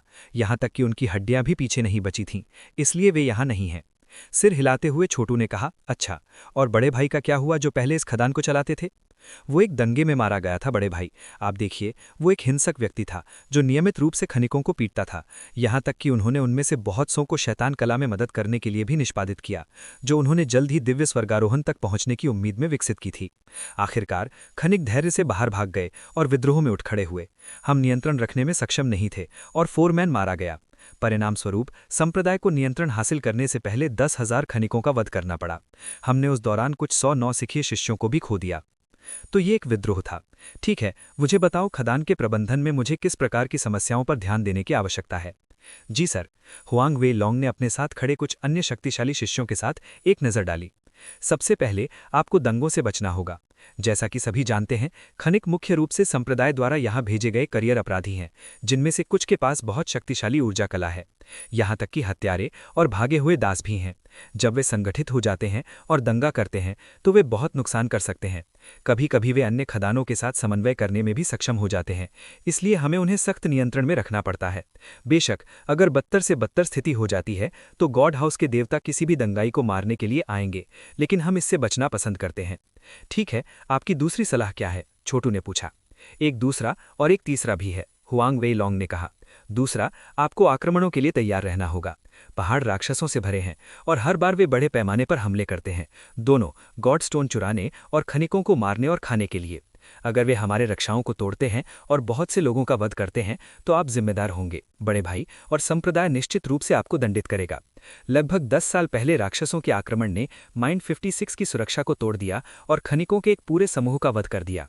इसकी वजह से वे अपने कोटा को पूरा करने में सक्षम नहीं हो पाए, जिसके कारण फोरमैन को उसका पद छीन लिया गया और खनिक में पदोन्नत कर दिया गया। ये वास्तव में दुखद था। जहां तक तीसरे बिंदु की बात है, आपको शैतानों के दाव से कल्टीवेटर्स के लिए सतर्क रहना होगा। कुछ बड़े शैतान संगठन हैं जो गॉड हाउस ऑर्डिनेंस का विरोध करते हैं और वे कभी कभी गॉड स्टोन चुराने या खदानों को नुकसान पहुंचाने की कोशिश करते हैं। अगर हम सावधान नहीं हैं तो हम पूरे 1 साल के स्टॉक को खो सकते हैं, जिस स्थिति में आपको निश्चित रूप से कड़ी सजा दी जाएगी। ये एक बहुत गहन व्याख्या थी। हुआंग वेई लॉन्ग के विवरण से ऐसा लग रहा था कि फोरमैन होना एक निराशाजनक कार्य था। चाहे वो दंगा हो या आक्रमण, अपने कर्तव्यों में विफल होना और दंडित होना आसान था। हालांकि हुआंग वेई लॉन्ग के शब्दों में एक अनकही संदेश था। वो चाहता था कि छोटू पीछे हट जाए और यथास्थिति में हस्तक्षेप न करे, साधना पर ध्यान केंद्रित करे और एक प्रमुख नेता बने, इससे ज्यादा कुछ नहीं। अगर छोटू गॉड होते तो ये शिष्य उनसे इस तरह से बात नहीं करते, लेकिन वे केवल एक अर्ध गॉड थे जैसा कि वे थे। वे ही थे जो वास्तव में खनिकों को नियंत्रित करते थे और वे नहीं चाहते थे कि वो उनके व्यक्तिगत लाभ मार्जिन में हस्तक्षेप करें। बेशक वो एक बार दाओ डिफेंस लीग के नेता थे, जो अरबों खरबों अनंत संसार की संरचना थी, जिसकी संरचना इस खदान से कहीं अधिक जटिल थी। उस समय उन्हें विभिन्न गुटों के लाभ मार्जिन के बारे में भी चिंता करनी पड़ती थी। अगर उसे अनुमान लगाना होता तो वो कहता कि खदानों से लिए गए देवताओं के सिक्कों का कम से कम आधा हिस्सा नौसिखिए शिष्यों के हाथों में चला जाता, जो बाद में उनका उपयोग खेती के उद्देश्यों के लिए करते। यदि वो किसी तरह गबन को समाप्त कर सकता तो वो स्पष्ट रूप से वार्षिक कोटा से अधिक होता। दुर्भाग्य से इस परिस्थिति में लाभ प्राप्त करने वाला एकमात्र फोरमैन होता, जिसका अर्थ था कि नौसिखिए शिष्य स्पष्ट रूप से इसके बारे में खुश नहीं होते। उन्हें ऐसे प्रयास में फोरमैन का समर्थन क्यों करना चाहिए? अंत में छोटू जानता था कि वो एक महत्वपूर्ण पद पर था, लेकिन साथ ही साथ अपेक्षाकृत शक्तिहीन भी। और यद्यपि नौसिखिए शिष्य सम्माननीय थे, लेकिन ऐसा कोई तरीका नहीं था कि वे अपनी शक्ति को सौंप दें। यह अनुमानों के समान था जो अक्सर नश्वर मोनार्क्स और उनके दरबारी मंत्रियों के बीच खेले जाते थे। इन सभी एहसासों के बावजूद छोटू पूरी तरह से शांत और संयमित था। उसे सौंपे गए कार्यों को पूरा करने के लिए इन लोगों की आवश्यकता नहीं थी, विशेष रूप से ये देखते हुए कि वो अपने उच्च स्तरीय गॉडस्टोन बना सकता था। वास्तव में देवताओं का एक साधारण थैला पूरे वार्षिक कोटा से अधिक मूल्यवान होता, जिससे उसे संप्रदाय की प्रशंसा प्राप्त होती। सिर हिलाते हुए उन्होंने कहा, आप सभी ने यहाँ बहुत अच्छा किया है। जब तक आप काम पर बने रहते हैं, ऐसा लगता है कि मुझे चीज़ों को सीधे प्रबंधित करने की आवश्यकता नहीं है। अभी के लिए मैं एक ऐसी तकनीक के ज्ञान की तलाश करने के लिए एकांत में जा रहा हूँ। कुछ दिनों में मैं निरीक्षण के लिए बाहर आऊँगा, समझा? खुशी से टिमटिमाती आंखों वाले हुआंग वेई लॉन्ग ने कहा, एकांत में जाने के लिए बधाई हो बड़े भाई। हम अब खदानों में वापस जाएंगे और सुनिश्चित करेंगे कि सभी खनिकों को पता है कि आप जल्द ही निरीक्षण के लिए आएंगे। वैसे बड़े भाई, आपकी हवेली के कुत्ते के प्रवेश द्वार पर एक घंटी है, बस इसे बजाएं और हम आपके द्वारा दिए गए किसी भी आदेश को स्वीकार करने के लिए यहाँ दौड़ कर आएंगे। अपनी आस्तीन को झटकते हुए छोटू अपनी हवेली के कुत्ते में चला गया और दरवाजा बंद कर दिया। पहली चीज जो उन्होंने करने की योजना बनाई वो था great classic of God ordinance का अध्ययन करना, जो हाउस ऑफ गॉड ऑर्डिनेंस की संरचना और उसके नियमों के बारे में विस्तार से बताया गया था। साथ ही वे अपनी ऊर्जा कलाओं को अगले स्तर तक धकेलने और गॉड बनने की तैयारी करेंगे। हवेली कुट्टे का आंतरिक भाग दीवारों में स्थापित मंत्र गठन से नरम रोशनी से चमक रहा था। प्रकाश प्रदान करने के अलावा संरचनाएं तापमान को सुखद रखती थीं। उन्होंने ताजे पानी का झरना, एक बिस्तर, एक खाली पुस्तकालय और एक गोली भट्टी भी देखी। गोली भट्टी कुछ खास नहीं थी और वास्तव में इतनी साधारण थी कि पुराना फोरमैन की मृत्यु के बाद किसी ने भी इसे दूर ले जाने की जहमत नहीं उठाई। जाहिर है उनके अन्य सामान नौसिखिए शिष्यों द्वारा साफ कर दिए गए थे। बेशक छोटू को गोली भट्टी की आवश्यकता नहीं थी। उनके ऊर्जा के सागर में हेवन एंड अर्थ भट्टी थी, जो अब तक मौजूद सबसे अच्छी किस्म की भट्टी थी। पत्थर के बिस्तर पर बैठकर उन्होंने great classic of God ordinance के माध्यम से फ्लिप करना शुरू किया। इसी बीच बाहर हुआंग वेई लॉन्ग और अन्य नौसिखिए शिष्य माउंटेन से नीचे जा रहे थे। बड़े भाई, शिष्यों में से एक ने कहा, वो नया आधिकारिक शिष्य वास्तव में कचरे का टुकड़ा है। मुझे विश्वास नहीं हो रहा कि वो अपने अधिकार का प्रयोग करने से बहुत डरता था। हर कोई जानता है कि किसी नए पद पर आने वाले व्यक्ति को लोगों को प्रभावित करने के लिए कुछ बदलाव करने चाहिए। कम से कम उसे गॉड स्टोर इहाटे की जांच कर लेनी चाहिए थी। मुझे यकीन है कि अन्य खदानों के नए नेता बड़े दृश्य पैदा कर रहे हैं। हुआंग वेई लॉन्ग ने ठंडे स्वर में कहा, वास्तव में वो स्मार्ट है। वो जानता है कि अगर वो हमें नाराज करता है तो चीजें उसके लिए बुरी तरह से गुजरेंगी। आप सही कह रहे हैं बड़े भाई, नौसिखिए शिष्यों में से एक ने कृतज्ञता से कहा। ये लोग भगवान नहीं हैं, वे मूल रूप से हमारे जैसे ही स्तर पर हैं। वे ब्लड गो ट्रायल पास करके रास्ते में भाग्यशाली हो गए। यहाँ हम शैतानों के दाव से, राक्षसों और शिष्यों से लड़ते हैं। हमें शातिर खनिकों को भी नियंत्रण में रखना होगा। हमें बुद्धि और ताकत का समान रूप से उपयोग करना होगा, और ये ब्लड गो ट्रायल की तुलना में बहुत अधिक मूल्यवान है। ये सही है, एक अन्य शिष्य ने कहा। जो लोग इन आधिकारिक शिष्यों पर बड़ा हंगामा करते हैं वे वास्तव में बेवकूफ़ हैं। हम सभी अर्ध देवता हैं, न कुछ ज़्यादा न कुछ कम, और ऐसा नहीं है कि देवता वास्तव में कुछ भी करने के लिए यहाँ आने वाले हैं। वास्तव में हमारे यहाँ बहुत अच्छा जीवन है और ये सब आपके लिए धन्यवाद है बड़े भाई। सच है, हुआंग वेलोंग ने कहा, लेकिन हम अभी भी फोरमैन को नाराज नहीं करना चाहते हैं। आखिरकार वो एक आधिकारिक शिष्य है। अंत में हमें अभी भी नियमों का पालन करना होगा और हमें उसके साथ विनम्रता से व्यवहार करना होगा। अगर वो अच्छा खेलता है तो हम उसके साथ अपनी लूट का थोड़ा हिस्सा साझा करेंगे, लेकिन अगर वो नहीं करता है हम उसे सबक सिखाएंगे। अगर वो अच्छा नहीं खेलता है तो हम ये सुनिश्चित करेंगे कि वो मर जाए। एक और शिष्य गुर्राया। बड़े भाई, क्या घोस्ट किंग चर्च के विशेषज्ञ आपके साथ कोई सौदा करने की कोशिश नहीं कर रहे हैं? वे हमारे हिस्से के गॉडस्टोन में कटौती चाहते हैं, है ना? हाँ, जब तक इससे हमें फायदा होता है तब तक उनके साथ व्यापार करने में कोई बुराई नहीं है। और अगर फोरमैन कोई समस्या पैदा करता है तो हम उसे घोस्ट किंग चर्च द्वारा मार सकते हैं। अगर हम किसी को चाकू उधार देते हैं और उन्हें अपना गंदा काम करने के लिए कहते हैं तो हमें फंसाया नहीं जाएगा। इस बिंदु पर वे पहाड़ की तलहटी में पहुंचे जहां कई युवतियां जल्दी से आगे बढ़ीं और हुआंग वेलोंग के चारों ओर जमा हो गईं। आप वापस आ गए हैं प्रिय, हम आपका इंतजार कर रहे हैं। हुआंग वेलोंग जोर से हंसने लगा, जिससे उसके जन्म चिन्ह पर बाल कांपने लगे। नया फोरमैन बहुत ही उचित है। वो मूल रूप से हमें वो करने देगा जो हम चाहते हैं। वो ज्यादातर हमारे उसके खिलाफ टीम बनाने के बारे में चिंतित है। मेरी साधना का आधार पहले से ही अर्धदेवता स्तर के चरम पर है, जिसका मतलब है कि मैं जल्द ही देवता बन सकता हूं और मैं यहां अपनी स्थिति में बहुत सारे देवता बनाता हूं। मुझे जो संसाधन मिल सकते हैं उनके साथ मैं निश्चित रूप से जल्दी ही आगे बढ़ूंगा।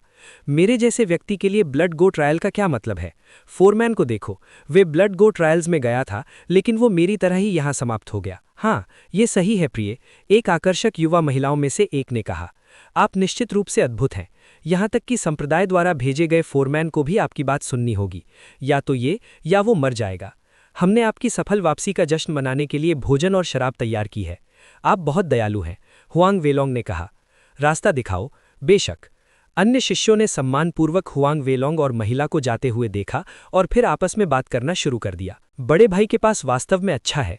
जब भी वे नई महिलाओं को खनिकों बनाने के लिए भेजते हैं तो वो सबसे सुंदर महिलाओं को चुनता है और हमें बस बचा हुआ मिलता है। कुछ दिन पहले एक नई महिला को भेजा गया और बड़े भाई ने उसे पसंद किया, लेकिन मैंने सुना है कि उसने उसे मना कर दिया। मुझे आश्चर्य है कि अंत में क्या हुआ। उसने उसे मना कर दिया? उसकी हिम्मत कैसे हुई? क्या तुम भूल गए हो कि पिछले साल क्या हुआ था? उस अमीर लड़की को याद है जिसके संप्रदाय को हमारे गॉड हाउस ऑर्डिनामेंट के आदेश द्वारा मिटा दिया गया था? उसे यहाँ खनिक बनने के लिए भेजा गया और बड़े भाई ने उसे पकड़ लिया और उसके साथ अपना रास्ता बनाने की कोशिश की, लेकिन उसने जवाबी लड़ाई लड़ी और उसे मारने की कोशिश की। याद है उसने क्या किया? ये दुखद था। बड़े भाई ने उसे बांधकर खनिकों को दे दिया। उन्होंने 7 दिनों और 7 रातों तक उसके साथ बारी बारी से काम किया, जब तक कि वो अंततः मर नहीं गई। मैं अभी भी उसकी चीखों को अपने दिमाग में गूंजते हुए सुन सकता हूँ। दुखद है, बहुत दुखद। ठीक है, ये स्वाभाविक है कि हम जैसे लोग शातिर और निर्दयी हैं, और अंत में जब तक हम बड़े भाई का अनुसरण करते हैं हम ठीक रहेंगे। हम सभी जानते हैं कि वे कैसे काम करते हैं। उनकी उंगलियां हर चीज में हैं। वे घोस्ट किंग चर्च से जुड़े हुए हैं और वहां के कुछ शिष्य उन्हें दाववादी भाई भी कहते हैं, और वे राक्षसों के नेताओं के दोस्त हैं। हालांकि सभी खदानों में उनके जैसे गिरोह के नेता हैं और कुछ ही दिनों में वे एक दूसरे को आकार देने के लिए मिलने वाले हैं। मुझे आश्चर्य है कि बड़े भाई की रैंकिंग कैसी होगी। कौन जानता है, पिछले साल की बैठक में माइन 1 के लॉन्ग देहाई ने शीर्ष स्थान हासिल किया, जिसकी वजह से हम तब से उन्हें ट्रिब्यूट देने के लिए मजबूर रहे हैं।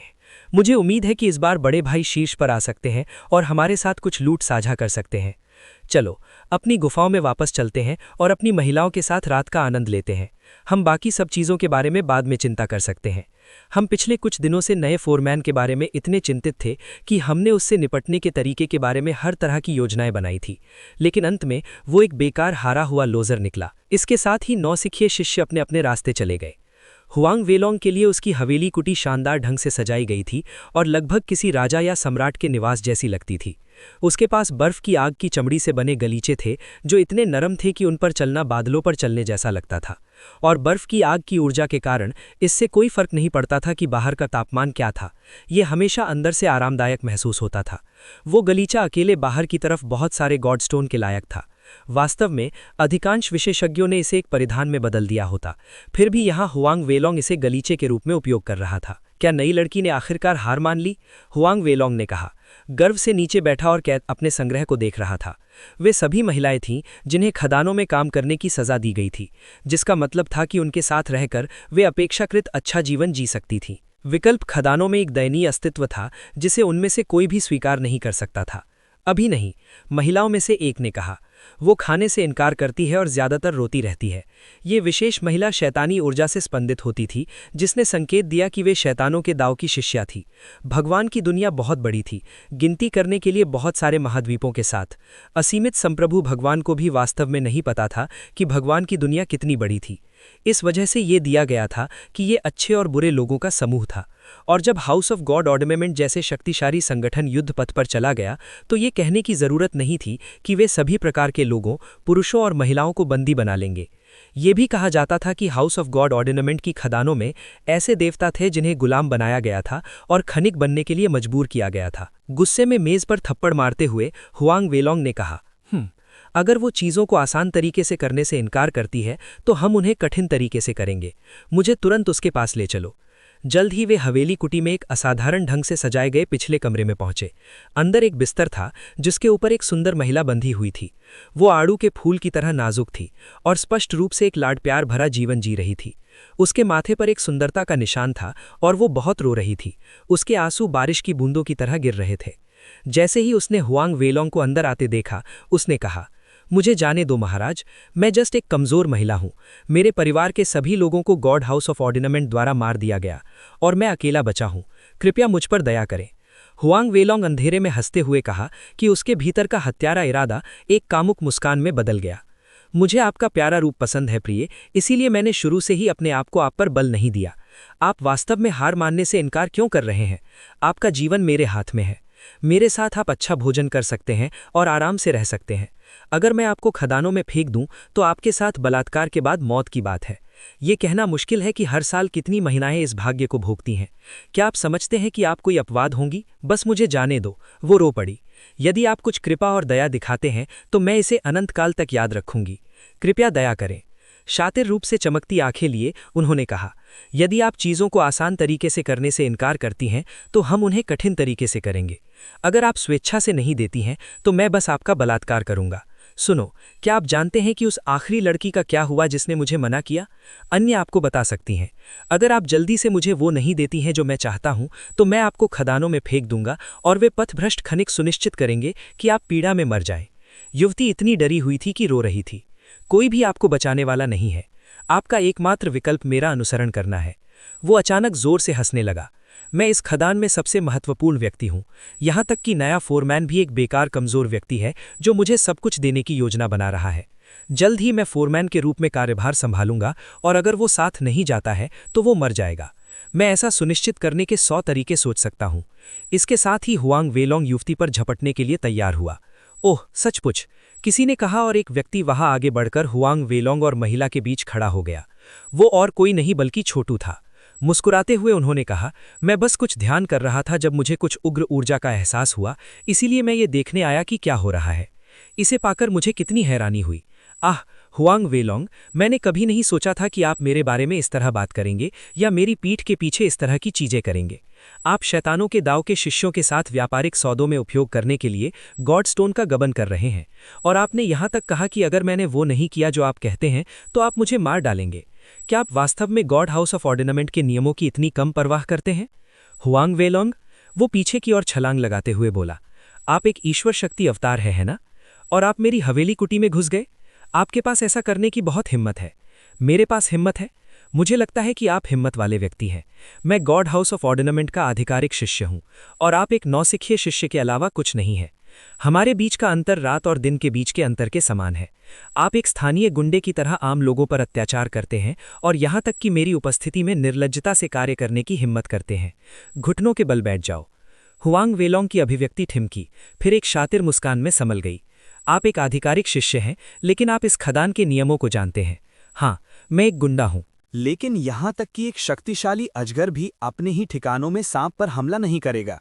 यदि आप अपनी जगह पर बने रहते हैं तो मैं आपको परेशान नहीं करूंगा, अन्यथा तुम एक दयनीय मौत मर जाओगे। उसकी आंखें सिकुड़ गईं। ओह, मैं देख रहा हूं कि क्या हो रहा है। आपने इस लड़की को पसंद किया है ना? ठीक है, आप उसे पा सकते हैं। अगर मैं इस महिला को चाहता तो मैं आपकी अनुमति नहीं मांगता। छोटू के अवतार ने हुआंग वेलोंग को देखते हुए उत्तर दिया, जैसे कि वो पहले से ही एक मृत व्यक्ति हो। मैं इस खदान को चलाता हूँ और आप केवल एक नौसिखिए शिष्य हैं। अगर मैं तुम्हें मारना चाहता हूँ तो मैं तुम्हें मार डालूंगा। क्या तुम वाकई इतने साहसी हो कि सीधे मेरा विरोध कर सकते हो? हुआंग वी लॉन्ग उन्मत्त हंसी में फूट पड़ा। आप अपने बारे में बहुत अधिक सोचते हैं छोटू। आप वास्तव में मानते हैं कि आप अंत और यहाँ सब कुछ हैं। सुनो, इस खदान को चलाने वाला व्यक्ति मैं हूँ। मैं प्रभारी हूँ। मैं यहाँ अधिपति हूँ। हो सकता है कि यदि आप एक भगवान बन जाते हैं तो आपके पास मुझे चारों ओर हावी करने के लिए जो करना है वो है, लेकिन किसी तरह मुझे संदेह है कि आप जल्द ही उस सफलता को प्राप्त करने जा रहे हैं, और इसका मतलब है कि तुम मेरे हो। तुम वही करो जो मैं तुमसे कहता हूँ। ये पुरानी कहावत की तरह है, बैरक लोहे की तरह स्थायी हैं, सैनिक पानी की तरह अस्थायी हैं। आपको ये समझना अच्छा होगा कि आप अस्थायी पानी हैं और मैं स्थायी लोहा हूँ। अपना सिर हिलाते हुए छोटू के अवतार ने अपना हाथ लहराया और युवती के धातु के मैनिकल ढह गए। इसे देखकर हुआंग वी लॉन्ग थोड़ा कांप गया। वे गॉड स्टील मैनिकल थे, जिसका मतलब था कि उन्हें तोड़ने के लिए अविश्वसनीय बल की आवश्यकता होगी। फिर भी छोटू के एकमात्र अवतार ने वास्तव में उन्हें आसानी से नष्ट कर दिया था। आप मजबूत हो सकते हैं, लेकिन क्या आपको वास्तव में लगता है कि मेरे पास आकस्मिकताएं नहीं हैं? मैंने इस पूरे पहाड़ में जादू संरचनाएं और जाल लगाए हैं, जिसमें आपकी हवेली कुटी भी शामिल है। यदि आप एक मांसपेशी को हिलाते हैं तो इसके लिए केवल मेरी एक ही बात की आवश्यकता होगी और इस खदान के सभी नौसिखिए शिष्य विद्रोह कर देंगे। फिर वर्ष के अंत में आपको जो भी अयस्क वितरित करना है वो गायब हो जाएगा, और आप इसे कैसे समझाएंगे? यदि आप आज मेरी अवज्ञा करते हैं तो कल आपको पदावनत कर दिया जाएगा और एक साधारण खनिक की तरह खानों में काम करने के लिए मजबूर किया जाएगा। आप देखिए, यहाँ नौसिखिए शिष्य परमेश्वर के घर की व्यवस्था के प्रति वफादार नहीं हैं। हम जब चाहें इस जगह को छोड़ सकते हैं और बस गायब हो सकते हैं। उन्हें हमारी परवाह नहीं है। लेकिन आप एक आधिकारिक शिष्य हैं। यदि आप कोई गलती करते हैं तो आपको दंडित किया जाएगा और भागने से कोई फायदा नहीं होगा। हुआंग वी लॉन्ग सिर्फ बेकार की धमकियां नहीं दे रहा था। जैसे ही वो बोल रहा था, उसने अपने निवास के बीच में एक मंत्र संरचना से जुड़ते हुए कुछ ईश्वर शक्ति बाहर भेजी। मैं तुम्हारे लिए इसे बहुत आसान बना दूंगा छोटू, बस चले जाओ, लड़की को छोड़ दो और मैं दिखावा करूंगा कि ऐसा कुछ भी नहीं हुआ। मैं अपने काम से मतलब रखूंगा, आप अपने काम पर ध्यान दें। और वैसे चेतावनी का एक और शब्द, सभी 56 खानों के गिरोह के नेता जल्द ही मिलेंगे, इसलिए यदि आप कोई समस्या पैदा करते हैं तो आपको उनके सभी क्रोध का सामना करना पड़ेगा। क्या आप सचमुच में इतने साहसी हैं कि सीधे मेरा विरोध कर सकते हैं? हुआंग वी लॉन्ग धमकियों से शायद अन्य लोगों पर बहुत अच्छा काम किया होगा, लेकिन छोटू के लिए वे विशेष रूप से आगे नहीं बढ़ रहे थे। आप स्पष्ट रूप से नहीं समझते कि मैं क्या करने में सक्षम हूं, उन्होंने लापरवाही से कहा। आप आगे क्यों नहीं बढ़ते और उन मंत्र संरचनाओं में से एक को सक्रिय करके देखते हैं कि क्या होता है। देखें कि क्या ये मेरी हवेली कुटी को प्रभावित करता है। आगे बढ़ो। ठीक है, तुमने इसके लिए कहा। हुआंग वी लॉन्ग ने दीवार पर अपना हाथ थपथपाया, जिससे एक खंड एकदम से डूब गया और एक छिपे हुए अवकाश को प्रकट कर दिया। फिर उसने उसमें एक अपेक्षाकृत उच्च गुणवत्ता वाला गॉडस्टोन डाला, जिससे दीवार टकराने लगी और पूरे पहाड़ में कंपन हो गया। हालांकि लगभग 2-3 सांस बीतने के बाद अवकाश के भीतर एक पीसने की आवाज़ सुनी जा सकती थी और देवता का पत्थर वापस हुआंग वी लॉन्ग के चेहरे पर आ गया, साथ ही नष्ट हुए यांत्रिक भागों के एक समूह के साथ। मेरी मशीन, हुआंग वी लॉन्ग ने कहा। उसका चेहरा गिर गया। ये कैसे टूट गई? यहाँ तक कि एक भगवान भी ऐसा करने में सक्षम नहीं होना चाहिए। आप इसे कैसे तोड़ सकते हैं? सरल, क्योंकि मैं एक भगवान की तरह मजबूत हूँ। वास्तव में मैं आसानी से एक छोटे भगवान को मार सकता हूँ।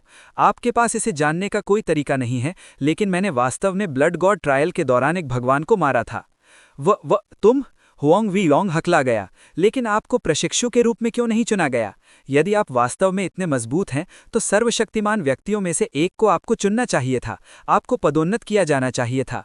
केवल कमजोर शिष्यों को ही यहाँ खानों में भेजा जाता है। यही कारण था कि हुआंग वी लॉन्ग इतना घमंडी व्यवहार कर रहा था। प्रभावशाली शिष्य, जिनमें वे भी शामिल थे जो भगवान बन गए थे, हमेशा महत्वपूर्ण व्यक्तियों के प्रशिक्षु के रूप में चुने जाते थे। उन्हें खानों में नहीं भेजा जाता था, केवल कमजोर लोगों को ही खानों में भेजा जाता था। और भले ही वे आमतौर पर मजबूत होते थे, जब हुआंग वी लॉन्ग जैसे लोग उन पर हमला करते थे तो उनके पास कठपुतलियों के रूप में कार्य करने के अलावा कोई विकल्प नहीं था। मैं इसे स्वीकार नहीं करूंगा। मैं तुम्हें मारने जा रहा हूं या कोशिश करते हुए मर जाऊंगा। हुआंग वी लॉन्ग घूमा और बाहर निकलकर अपनी हवेली में जाल को सक्रिय करने के लिए तैयार हो गया। लेकिन उसके लिए दुखद बात यह थी कि इससे पहले कि वो कहीं गया, एक विशाल सुनहरा हाथ दिखाई दिया और उस पर पकड़ बना ली, जिससे उसके लिए हिलना डुलना मुश्किल हो गया।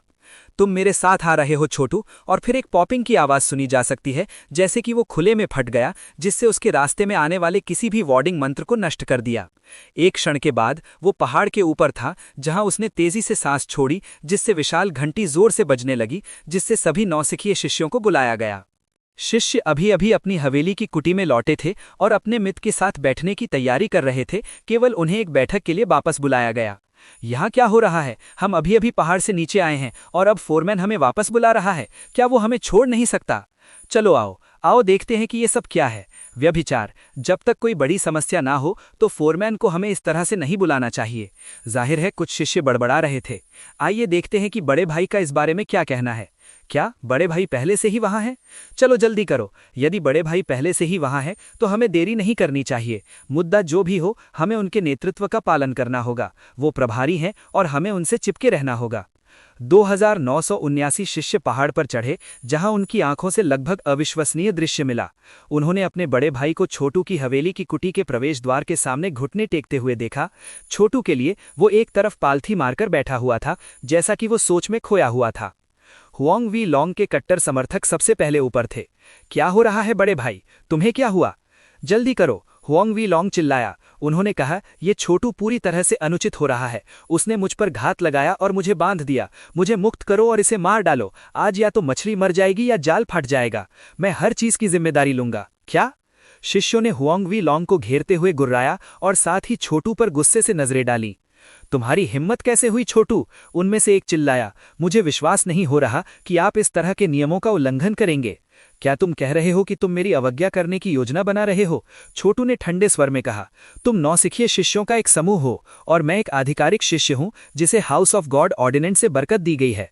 तुम्हें लगता है कि तुम जो चाहो कर सकते हो? तुम आदेश की श्रृंखला का अनादर कर रहे हो। वापस नीचे जाओ।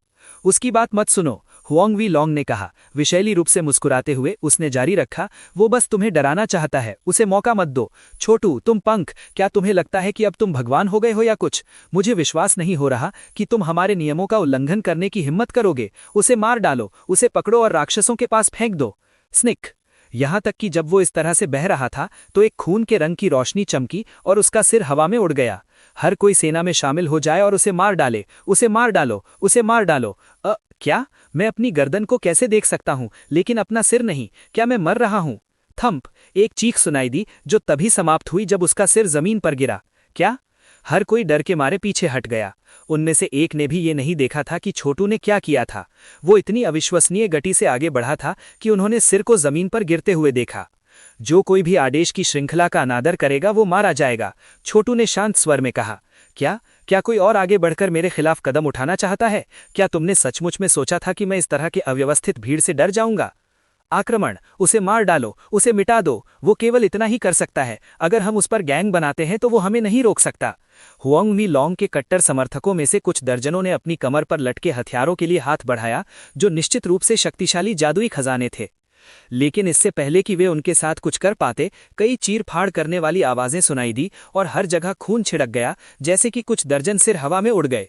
उपस्थित अन्य शिष्य अंदर से हिल गए और छोटू से दूर हट गए, उसे डर से देख रहे थे। उनमें से कोई भी कभी अनुमान कैसे लगा सकता था कि वो इतना दुर्जेय होगा? क्या तुम मूर्ख बेवकूफों ने सचमुच में सोचा था कि तुम मेरे साथ कुछ भी कर सकते हो?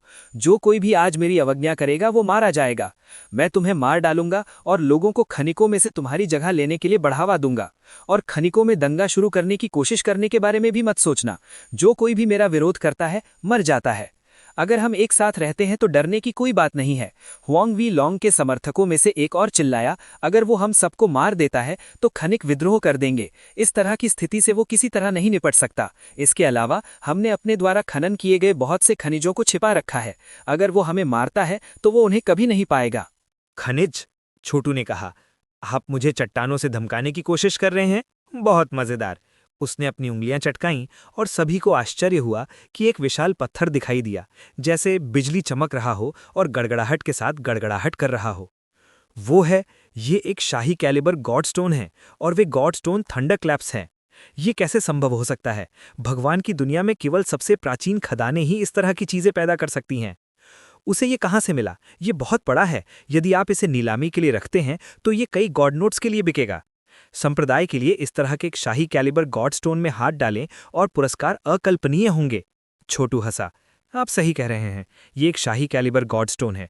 तो आप क्या सोचते हैं, अगर मैं इसे संप्रदाय को सौंप दूं तो ये कितने साल के कोटा को कवर करेगा? 10 साल, 13 साल, 20 साल? हर कोई ये जानकर दंग रह गया कि छोटू वास्तव में अविश्वसनीय रूप से समृद्ध था। उसके पास एक ही गॉड स्टोन था जो खदान से 10 साल से अधिक के उत्पादन के लायक था। वास्तव में ये अमूल्य था। सरसराहट। छोटू ने अपना हाथ लहराया और गॉड स्टोन गायब हो गया। किसी को भी पता नहीं था कि ये कहाँ गया या उसने इसे गायब कैसे कर दिया। दूसरे शब्दों में, मैं व्यक्तिगत रूप से 10 या 20 वर्षों के लिए इस खदान के कोटा को पूरा कर सकता हूं।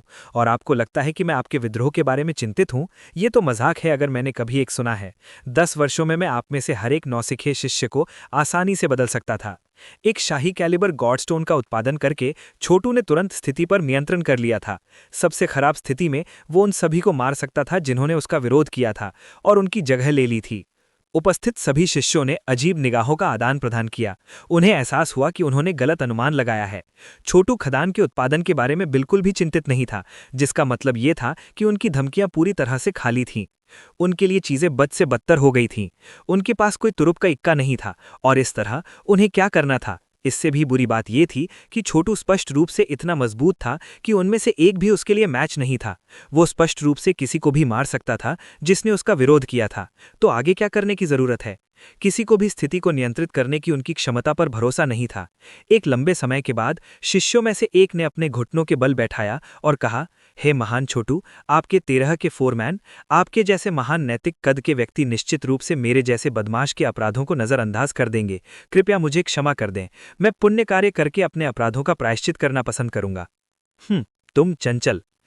आसपास के शिष्यों में से एक, जो स्पष्ट रूप से हुआंग वेलोंग का दोस्त था, ने तुरंत घुटने टेकने वाले शिष्य को मारने के लिए अपना कृपाण उठाया। ये देखते हुए कि हुआंग वेलोंग ने इस खदान में कितने वर्षों तक काम किया था, ये दिया हुआ था कि उसके बहुत सारे दोस्त थे। हालांकि इससे पहले कि शिष्य अपना कृपाण उठाना समाप्त कर पाता, उसका सिर उसके कंधों से उड़ गया। अच्छा विकल्प, छोटू ने कहा। यह देखते हुए कि आपने मेरे प्रति वफादार रहना चुना है, ऐसा कोई तरीका नहीं है कि मैं किसी को भी आपको चोट पहुंचाने दूंगा। यहां स्थिति सरल है। मेरे पीछे आओ और जियो, मेरा विरोध करो और मर जाओ। उसने एक शिष्य को अपनी ओर खींचते हुए एक इशारा किया। फिर उसने अपनी पीठ पर हाथ रखा, उसमें एक ईश्वर शक्ति का विस्फोट भेजा, जिसने तुरंत उसके ऊर्जा स्तर को बढ़ा दिया और उसके साधना के आधार को नई ऊंचाइयों पर ढकेल दिया। शिष्य जोर से हंस पड़ा। मेरी ऊर्जा कला, मैंने एक सफलता हासिल की है। बहुत धन्यवाद बड़े भाई, बहुत धन्यवाद। अचानक अपने दांत दिखाते हुए वो 2 शिष्यों का सामना करने के लिए घूमा जो आमतौर पर उसे धमकाते थे। हो किन, लिनसेन, आप दोनों हमेशा मुझे चुनते हैं, लेकिन अब समय आ गया है कि मैं आपको सबक सिखाऊं। मरने के लिए तैयार हो जाओ। गहन। ईश्वर शक्ति का एक विशाल हाथ आगे बढ़ा, जिससे दोनों शिष्यों को कुचल दिया गया।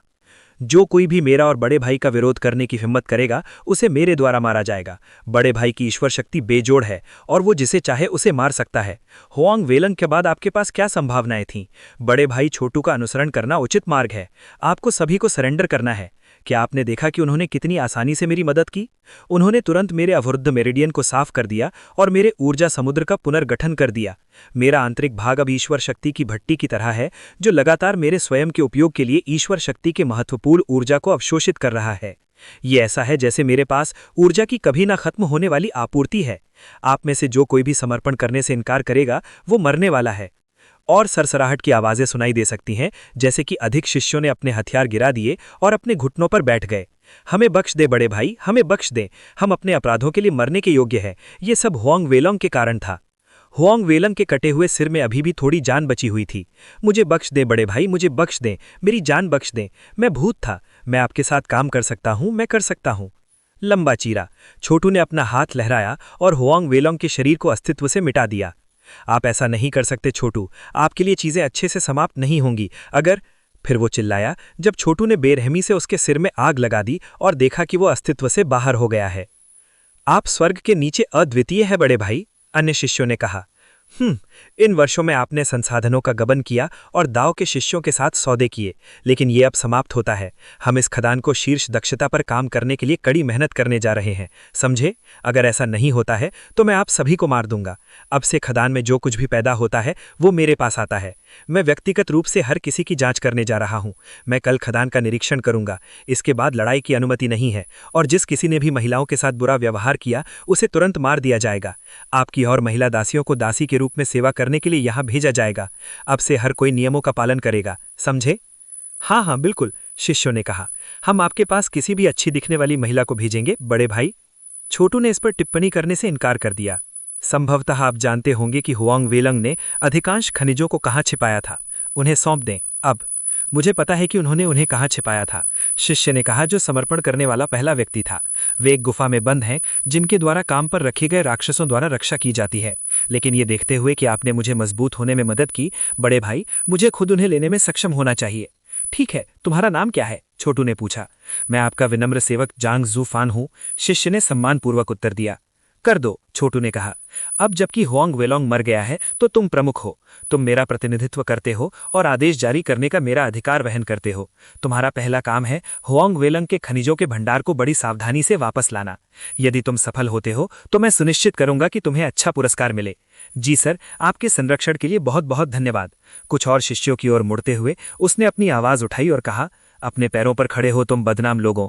हम सभी जानते हैं कि तुम हुआंग वेलंग के करीबी दोस्त थे, इसलिए तुम उसके रहस्यों को जानते हो। मुझे स्टैश में ले चलो और शायद तुम अपने तरीकों की त्रुटि का प्रायश्चित कर सकते हो, अन्यथा मैं तुरंत कठोर दंड दूंगा। हर कोई जानता था कि जांग जूफान एक बुत्ते की तरह था जो अपने मालिक के प्रभाव पर भरोसा करता था, लेकिन इसमें कोई संदेह नहीं था कि वो एक ऐसी शक्ति का प्रतिनिधित्व करता था जिसे कोई भी अवज्ञा नहीं कर सकता था। इसलिए किसी ने भी उसकी अवज्ञा करने की हिम्मत नहीं की। इसके साथ ही जांग जूफान ने समूह को दूर हटा दिया। बाद में बाकी शिष्य खदान को व्यवस्थित करने के लिए पहाड़ के नीचे वापस गए। पहले से ही छोटू को महसूस कर सकता था कि खदान में भाग्य उसके पक्ष में बदल रहा है। यहाँ की नियति मरण संसार से किसी भी चीज से परे थी, जैसे कि विल मैनिफेस्टेशन हेवन संप्रदाय की नियति या यहाँ तक कि सेज मुनाक लीग की भी। लेकिन ये थोड़ा आश्चर्यजनक था। देवता की दुनिया में नियति ही सच्ची नियति थी, जबकि मरण संसार की नियति अस्पष्ट और भ्रामक थी। ये केवल तभी था जब विशेषज्ञ अर्धदेवता बन गए, तब उनकी नियति वास्तव में शक्तिशाली बन गई। हालांकि मध्यम भयानक विशेषज्ञ थे जिन्हें खदानों में भेजा गया था, वे आमतौर पर काफी जल्दी मर जाते थे, केवल अर्धदेवताओं को पीछे छोड़ते थे। खदानें काफी खतरनाक थीं, चाहे वो राक्षसों के कारण हो या पर्यावरण के कारण। इन खदानों में जीवित रहने के लिए केवल अर्धदेवताओं को ही वास्तव में काटा गया था, और यद्यपि उनका जीवन दयनीय था, लेकिन ये मृत होने से बेहतर था। जैसे ही छोटू चट्टान के ऊपर खड़े होकर खदान को देख रहा था, उसने तय किया कि वो खनिकों के लिए समग्र स्थिति में कोई बदलाव करने में दिलचस्पी नहीं रखता है। उन्होंने अपना कर्म अर्जित किया था। कुछ विषैले राक्षस और अपराधी थे और कुछ शायद निर्दोष भी थे, लेकिन अगर वो लोगों को मुक्त करना शुरू करता है तो इससे संभवतः इतने बड़े पैमाने पर समस्याएं पैदा होंगी कि गॉड ऑफ हाउस इसे बर्दाश्त नहीं कर पाएगा। वो एक बड़ी प्रणाली का हिस्सा था और इस तरह की स्थितियों में पहला नियम नियमों के अनुसार खेलना था, कम से कम तब तक जब तक कि आप प्रक्रिया में चोट पहुंचाए बिना इस सिस्टम और इसके नियमों को नष्ट करने के लिए पर्याप्त मजबूत नहीं हो जाते हैं। हुआंग वेलंग और उनके लोगों ने बिना किसी संदेह के काम किया था और सभी प्रकार के नियमों को तोड़ा था। सच कहा जाए तो हाउस ऑफ गॉड ऑर्डिनेंस उन लोगों के बारे में बहुत कुछ नहीं करेगा जिन्होंने अपने सीरियट्स को चुनौती दी थी। वास्तव में यदि किसी हीन व्यक्ति ने किसी श्रेष्ठ व्यक्ति को मार दिया तो शायद वे उस व्यक्ति की प्रशंसा करेंगे। किसी को यह परवाह नहीं होगी कि एक आधिकारिक शिष्य 10,000 नौसिखिए शिष्यों को भी मार देता है, लेकिन यदि 1 लाख नौसिखिए शिष्य एक भी आधिकारिक शिष्य को मारने में कामयाब हो जाते हैं तो वे अपने जीवन के साथ भुगतान करेंगे। 3 दिन बीत गए और झांग जुफांग विजयी होकर लौट आया। उसने राक्षसी मांद में घुसपैठ की थी और हुआंग वेलोंग के खजाने को वापस लाया था, जिसमें खजानों से सभी प्रकार की अद्भुत वस्तुएं थीं। सामान्यतया खदानों में लड़ाई निषिद्ध थी और ऐसे नियमों का उल्लंघन करने वाले किसी भी व्यक्ति को मार डाला जाता था। क्रूर रूप से सख्त कानूनों के कारण लड़ाई आम नहीं थी, लेकिन खनिक कभी कभी निजी द्वंद्वों में मारे जाते थे। खनिकों का समाज एक जटिल और क्रूर था, जिसमें लोग शायद ही एक दूसरे को इंसान के रूप में देखते थे। शक्तिशाली खनिक कमजोर लोगों पर हावी हो जाते थे, उनसे चोरी करते थे और लूटते थे, और कभी-कभी लाभ के लिए दूसरों की हत्या कर देते थे। लेकिन छोटू के कार्यभार संभालने के बाद उन्होंने ऐसी चीजों पर विराम लगा दिया। सभी आवश्यक व्यवस्था करने के बाद वो वापस एकांत में चला गया। वो ज्यादातर पढ़ना समाप्त कर चुका था, भगवान व्यवस्था का महान क्लासिक। उन्होंने हाउस ऑफ गॉड ऑर्डेनमेंट के नियमों और विनियमों के साथ साथ इसके इतिहास और उल्लेखनीय सदस्यों का अध्ययन किया था। इसने उन्हें भगवान की दुनिया में हजारों महाद्वीपों की गहरी समझ भी दी। जैसा कि ये निकला, हाउस ऑफ गॉड ऑर्डेनमेंट सबसे बड़े कई हजार महाद्वीपों के समूह में था। फिर भी वो सिर्फ हिमशैल का सिरा था जहां तक भगवान की दुनिया गई थी। The great classic of god ordainment में संप्रदाय के सहयोगियों और दुश्मनों के बारे में भी जानकारी थी, और छोटू ने वो सब याद कर दिया। इसमें प्राउड कबीले का भी जिक्र था। जानकारी के मुताबिक ये बेहद रहस्यमयी कबीला था। माना जाता है कि प्राउड कबीले के मूल संस्थापक शून्य से उभरे और एक आकारहीन ब्रह्मांड से पैदा हुए थे। वो संप्रभु प्रभु का अनुयायी था और उसका सबसे रहस्यमयी अधिकारी था। जब संप्रभु प्रभु की मृत्यु हो गई तो प्राउड कबीले के संस्थापक लापता हो गए। हालांकि उसका खून मजबूत हो गया और कबीला समृद्ध हुआ। वर्तमान कबीले का स्वामी एक घाघ भगवान है और संभवतः एक सर्वोपरि भगवान बनने के लिए टूट जाएगा। प्राउड कबीले की 2000 महाद्वीपों पर चौकियां हैं, लेकिन उनका मुख्यालय एक रहस्यमय स्थान पर छिपा हुआ है। छोटू ने अध्ययन की और भी जानकारी प्राप्त की, जिससे यह सुनिश्चित हुआ कि उसे प्राउड कबीले की बहुत अच्छी मूलभूत समझ थी। हालांकि उन्होंने प्राउड हेवन का कोई उल्लेख नहीं देखा। The great classic of god ordainment में इस बारे में विवरण था कि यदि फोरमैन असाइन किए गए उत्पादन कोटा को पार कर जाता है तो वो कौन से पुरस्कार मिलेंगे। यदि वो संप्रदाय को उच्च गुणवत्ता वाले देवताओं को सौंप सकता है तो वो रहस्यमयी मार्शल आर्ट मैनुअल, औषधीय गोलियां, मंत्र निर्माण तकनीक या गोली सूत्र प्राप्त कर सकता है। ये मूल रूप से नश्वर दुनिया के समान ही है। आपको मिलने वाले पुरस्कार इस बात पर आधारित होते हैं कि आप कौन सी सेवाएं प्रदान करते हैं। छोटू जो बता सकता था उससे आप जहां भी जाते थे संप्रदाय वही थे। चाहे आप देवताओं या अमरों के साथ डील कर रहे हो, बुनियादी नियम अभी भी वही थे। 1. झांग जुफांग। झांग एक सामान्य उपनाम है। जू का अर्थ है विशाल, बड़ा, विशाल, और फैंग का अर्थ है घर, कमरा। छोटू ने पहले ही भगवान की दुनिया के बारे में बहुत कुछ सीख लिया था। भगवान के आदेश के महान क्लासिक को पढ़ने के धन्यवाद। पुस्तक में साधना तकनीक शामिल नहीं थी, लेकिन इस समय उनके पास जिन सभी चीज़ों की कमी थी, साधना तकनीक सूची में सबसे नीचे थी। उसके पास नर्क कुचलने वाले god mammoth, perfect god art, sage monarch grand magic, secret enhancing all world anything everything fundamental law magic और true devil unspoiled by uncountable kalpas and tribulations body की ताकत थीं। ये सभी भगवान की दुनिया में भी असीम तकनीकें थीं। भगवान के आदेश के महान क्लासिक को पढ़ना समाप्त करने के बाद उन्होंने एकांत खेती का एक सत्र शुरू किया। गॉड लीजन सील उनके माथे में थी, जो लगातार भगवान की दुनिया के सार को आकर्षित कर रही थी, जिससे उन्हें किसी भी प्रकार की औषधीय गोलियों की आवश्यकता नहीं थी। और इस सार को परिष्कृत और शुद्ध करने के लिए स्वर्ग और पृथ्वी भट्टी के माध्यम से पारित करके ये अत्यंत शक्तिशाली गॉड शक्ति में बदल गया। छोटू जलती हुई सेज की आग में पुष्पांजलि चढ़ा रहा था। उसकी हवेली कुटी में मौजूद बाकी सब कुछ पिघला रहा था। इसी समय गॉड नोट्स दिखाई दिए, जो लगभग बर्फ के टुकड़ों की तरह लगातार फड़फड़ा रहे थे। जैसे जैसे छोटू ने अपनी साधना को आगे बढ़ाया, उनके सेज मोनार्क ग्रैंड मैजिक और भी परिष्कृत हो रहे थे और उनका आभासी दैवत्व धीरे धीरे क्रिस्टलीकृत हो रहा था और सच्चे दैवत्व में बदल रहा था। चर्मपत्र, महात्मा जेड, अपनी असली भव्यता को प्रकट करने का समय आ गया है। हम अब भगवान की दुनिया में हैं और मेरी साधना का आधार पहले की तुलना में बहुत आगे है। मैं जानता हूं कि आप दोनों असीमित खजाने हैं और उन्हें पूरी तरह से आत्मसात करने का समय आ गया है। छोटू ने स्क्रॉल और जेड को बाहर निकाला। वे गॉड लीजन सील के बिल्कुल विपरीत थे, लेकिन छोटू ने उन्हें एक साथ उपयोग करने के लिए परफेक्ट गॉड आर्ट और सेज मोनार्क ग्रैंड मैजिक का उपयोग किया था। और अगर वो वास्तव में चर्मपत्र, स्क्रॉल, महात्मा जेड और गॉड लीजन सील को जोड़ सकता था, तो ये निश्चित रूप से किसी प्रकार की अविश्वसनीय दिव्य क्षमता की ओर इशारा करता, जिसका उपयोग वो स्वर्ग के गुंबद को जीतने के लिए और सभी सृष्टि में अद्वितीय होने के लिए कर सकता था। छोटू को भगवान की दुनिया में होने वाले किसी भी खजाने की परवाह नहीं थी। वो अब भगवान बनने की कगार पर था, इसलिए चर्मपत्र, स्क्रॉल और महात्मा जेड के टुकड़े का उपयोग करना सही समय लग रहा था। अब तक वो सच्चाई का एहसास कर चुका था। वे तकनीकी रूप से खजाने नहीं थे, बल्कि शक्तिशाली इच्छा की अभिव्यक्ति थीं। और जब से वो भगवान की दुनिया में आया था, तब से वो लगातार उन्हें अपनी ऊर्जा कलाओं से बैप्टिज्म कर रहा था। अब उनके रहस्यों का उजागर करने का समय आ गया था, विशेष रूप से महात्मा जेड का। एकमात्र नकारात्मक बात यह थी कि उसके पास पूरी जेड नहीं थी। यदि उसने ऐसा किया तो संयुक्त जेब और चर्मपत्र वास्तव में गॉड लीजन सील के समान स्तर पर होते। छोटू ने ऊर्जा की एक धारा बाहर निकाली, जबकि उसने अपनी भयानक इच्छा और सेज मोनार्क ग्रैंड मैजिक की सच्ची ऊर्जा का उपयोग दोनों वस्तुओं को लपेटने और आत्मसात करने के लिए किया। उन्होंने ग्रीट नेक्रोपोलिस में महात्मा जेड पर असंख्य परीक्षण किए थे, monarch chart of multiple worlds का उपयोग करके। हालांकि वो कभी भी पूरी तरह से सफल नहीं हुआ था, लेकिन अब चीजें अलग थीं क्योंकि उनकी साधना का आधार बहुत अधिक था। वो अब देवताओं को मारने के लिए पर्याप्त शक्तिशाली था और अमर दुनिया में देवता भी मौजूद नहीं थे। सेज मोनार्क ग्रैंड मैजिक की इच्छा महात्मा जेड में प्रवेश कर गई, जिसने तुरंत दबाव की एक अविश्वसनीय शक्ति को उजागर किया। लगभग तुरंत छोटू को ऐसा महसूस हुआ जैसे उसकी आत्मा को जेड में घसीटा जा रहा है। अपनी एकाग्रता को बदलते हुए उसने वापस लड़ना शुरू कर दिया। लगभग ऐसा ही था जैसे जेड एक असीमित ब्लैक होल था जो किसी भी मानसिक शक्ति को निगल सकता था जो उसके करीब आता। ये प्रक्रिया वास्तव में उसे मानसिक शक्ति बढ़ाने में मदद कर रही थी। हालांकि वो पहले ही भयानक स्तर के चरम पर था और कोई छोटी सफलता हासिल नहीं कर सकता था। अगला बड़ा कदम परम स्तर था, जो मध्य स्तरीय देवताओं के लिए था। सामान्य देवता 10 या उससे कम की दैवत्व रेटिंग वाले छोटे देवता भयानक स्तर पर होते थे। दुर्भाग्य से छोटू पहले ही उस बिंदु पर पहुंच गया था जहां उसकी मानसिक शक्ति नहीं बढ़ सकती थी, कम से कम अत्यधिक कठिनाई के बिना नहीं। लेकिन अब महात्मा जेड के साथ उसे खींच रहा था, ये बढ़ रहा था। जैसा कि ये निकला, महात्मा जेड का उपयोग मानसिक शक्ति बढ़ाने के लिए किया जा सकता है। सामान्य, शानदार, अस्थिर, भयानक, परम स्तर, असीमित, रद्द कर दिया गया। वे स्तर थे जो किसी के मनस और इच्छा को नियंत्रित करते थे, और प्रत्येक कदम में भारी वृद्धि हुई। जब छोटू ने पहली बार आतंकित देवी जॉय फ्लावर से लड़ाई की थी तो उसे अपने पैरों के बीच अपनी पूंछ दबाकर भागना पड़ा था। बेशक तरीफिंग से परम स्तर तक का उठना और भी अजेयता में से एक होगा। कुछ अर्ध देवताओं के लिए वास्तविक देवताओं को मारना सैद्धांतिक रूप से संभव था, लेकिन इस बात की कोई संभावना नहीं थी कि कोई भी तरीफिंग विशेषज्ञ किसी परम स्तर के विशेषज्ञ से कभी लड़ सकता है।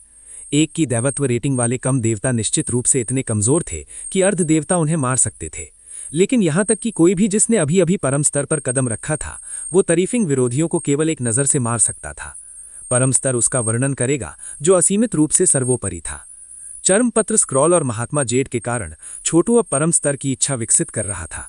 किसी की इच्छा की तुलना में बाकी सब कुछ झूठा और असत्य था, यहां तक कि दैवत्व भी।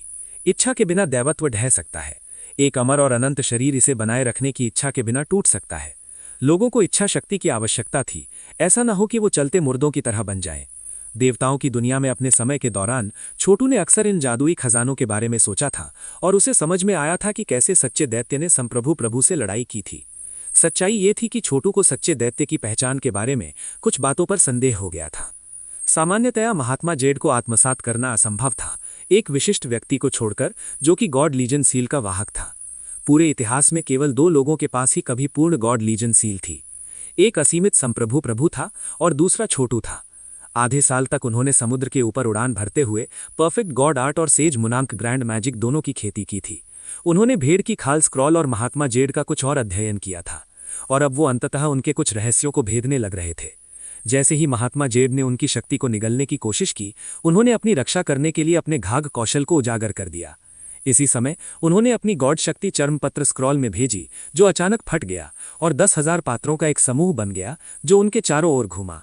उन्होंने अपना मुंह खोला और सांस ली और पात्रों की धारा में सांस ली और उन्हें ऊर्जा के समुद्र में भेज दिया, जहां उन्होंने सूत्र बनाए जिनमें प्रत्येक में इच्छा की असंख्य अभिव्यक्तियां थीं।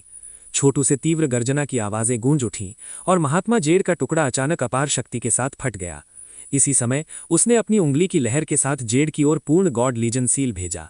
गॉड लीजन सील के प्रकाश ने महात्मा जेड को ढक लिया और ये ऊर्जा के प्रवाह में बदल गया जो छोटू में गोली मार दी। वहां उनकी ऊर्जा के समुद्र में महात्मा जेड का एक टुकड़ा अब देखा जा सकता था। जैसे ही उसने सांस ली, उसकी मानसिक शक्ति सूझ गई और उसने अचानक अपनी चेतना के समुद्र के भीतर एक सर्वोपरि दरवाजे की तरह दिखने वाली दृष्टि को पकड़ा। उसे बस इतना करना था कि वो दरवाज़ा खोल दे और उसके पास पैरामाउंट विल कन्वर्जेंस होगा। अचानक वो शारीरिक रूप से कांपने लगा, जैसे कि उसका शरीर टुकड़े टुकड़े हो सकता है। वो तुरंत जानता था कि क्या हो रहा है। उसकी ईश्वरीय शक्ति को अभी तक ईश्वरत्व में नहीं बदला गया था, जिसका अर्थ था कि वो वास्तव में पैरामाउंट स्तर में नहीं जा सकता था। छोटू भी पहले भगवान बने बिना ऐसा नहीं कर सकता था। क्या?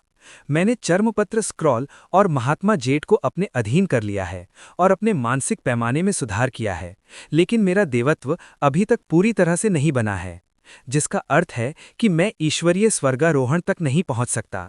ये समझ में आता है कि मैं तोड़ नहीं सकता, लेकिन मैं वास्तव में इन बेड़ियों को तोड़ना चाहता हूं और साधना के सबसे अजेय स्तर तक पहुंचना चाहता हूं। अगर मैं अपना देवत्व बनाने से पहले पैरामाउंट स्तर तक पहुंच सकता हूं, तो मैं निश्चित रूप से अतुलनीय रूप से शक्तिशाली होऊंगा। छोटू ने अपनी ऊर्जा कलाओं पर लगाम लगाई और खुद का निरीक्षण किया।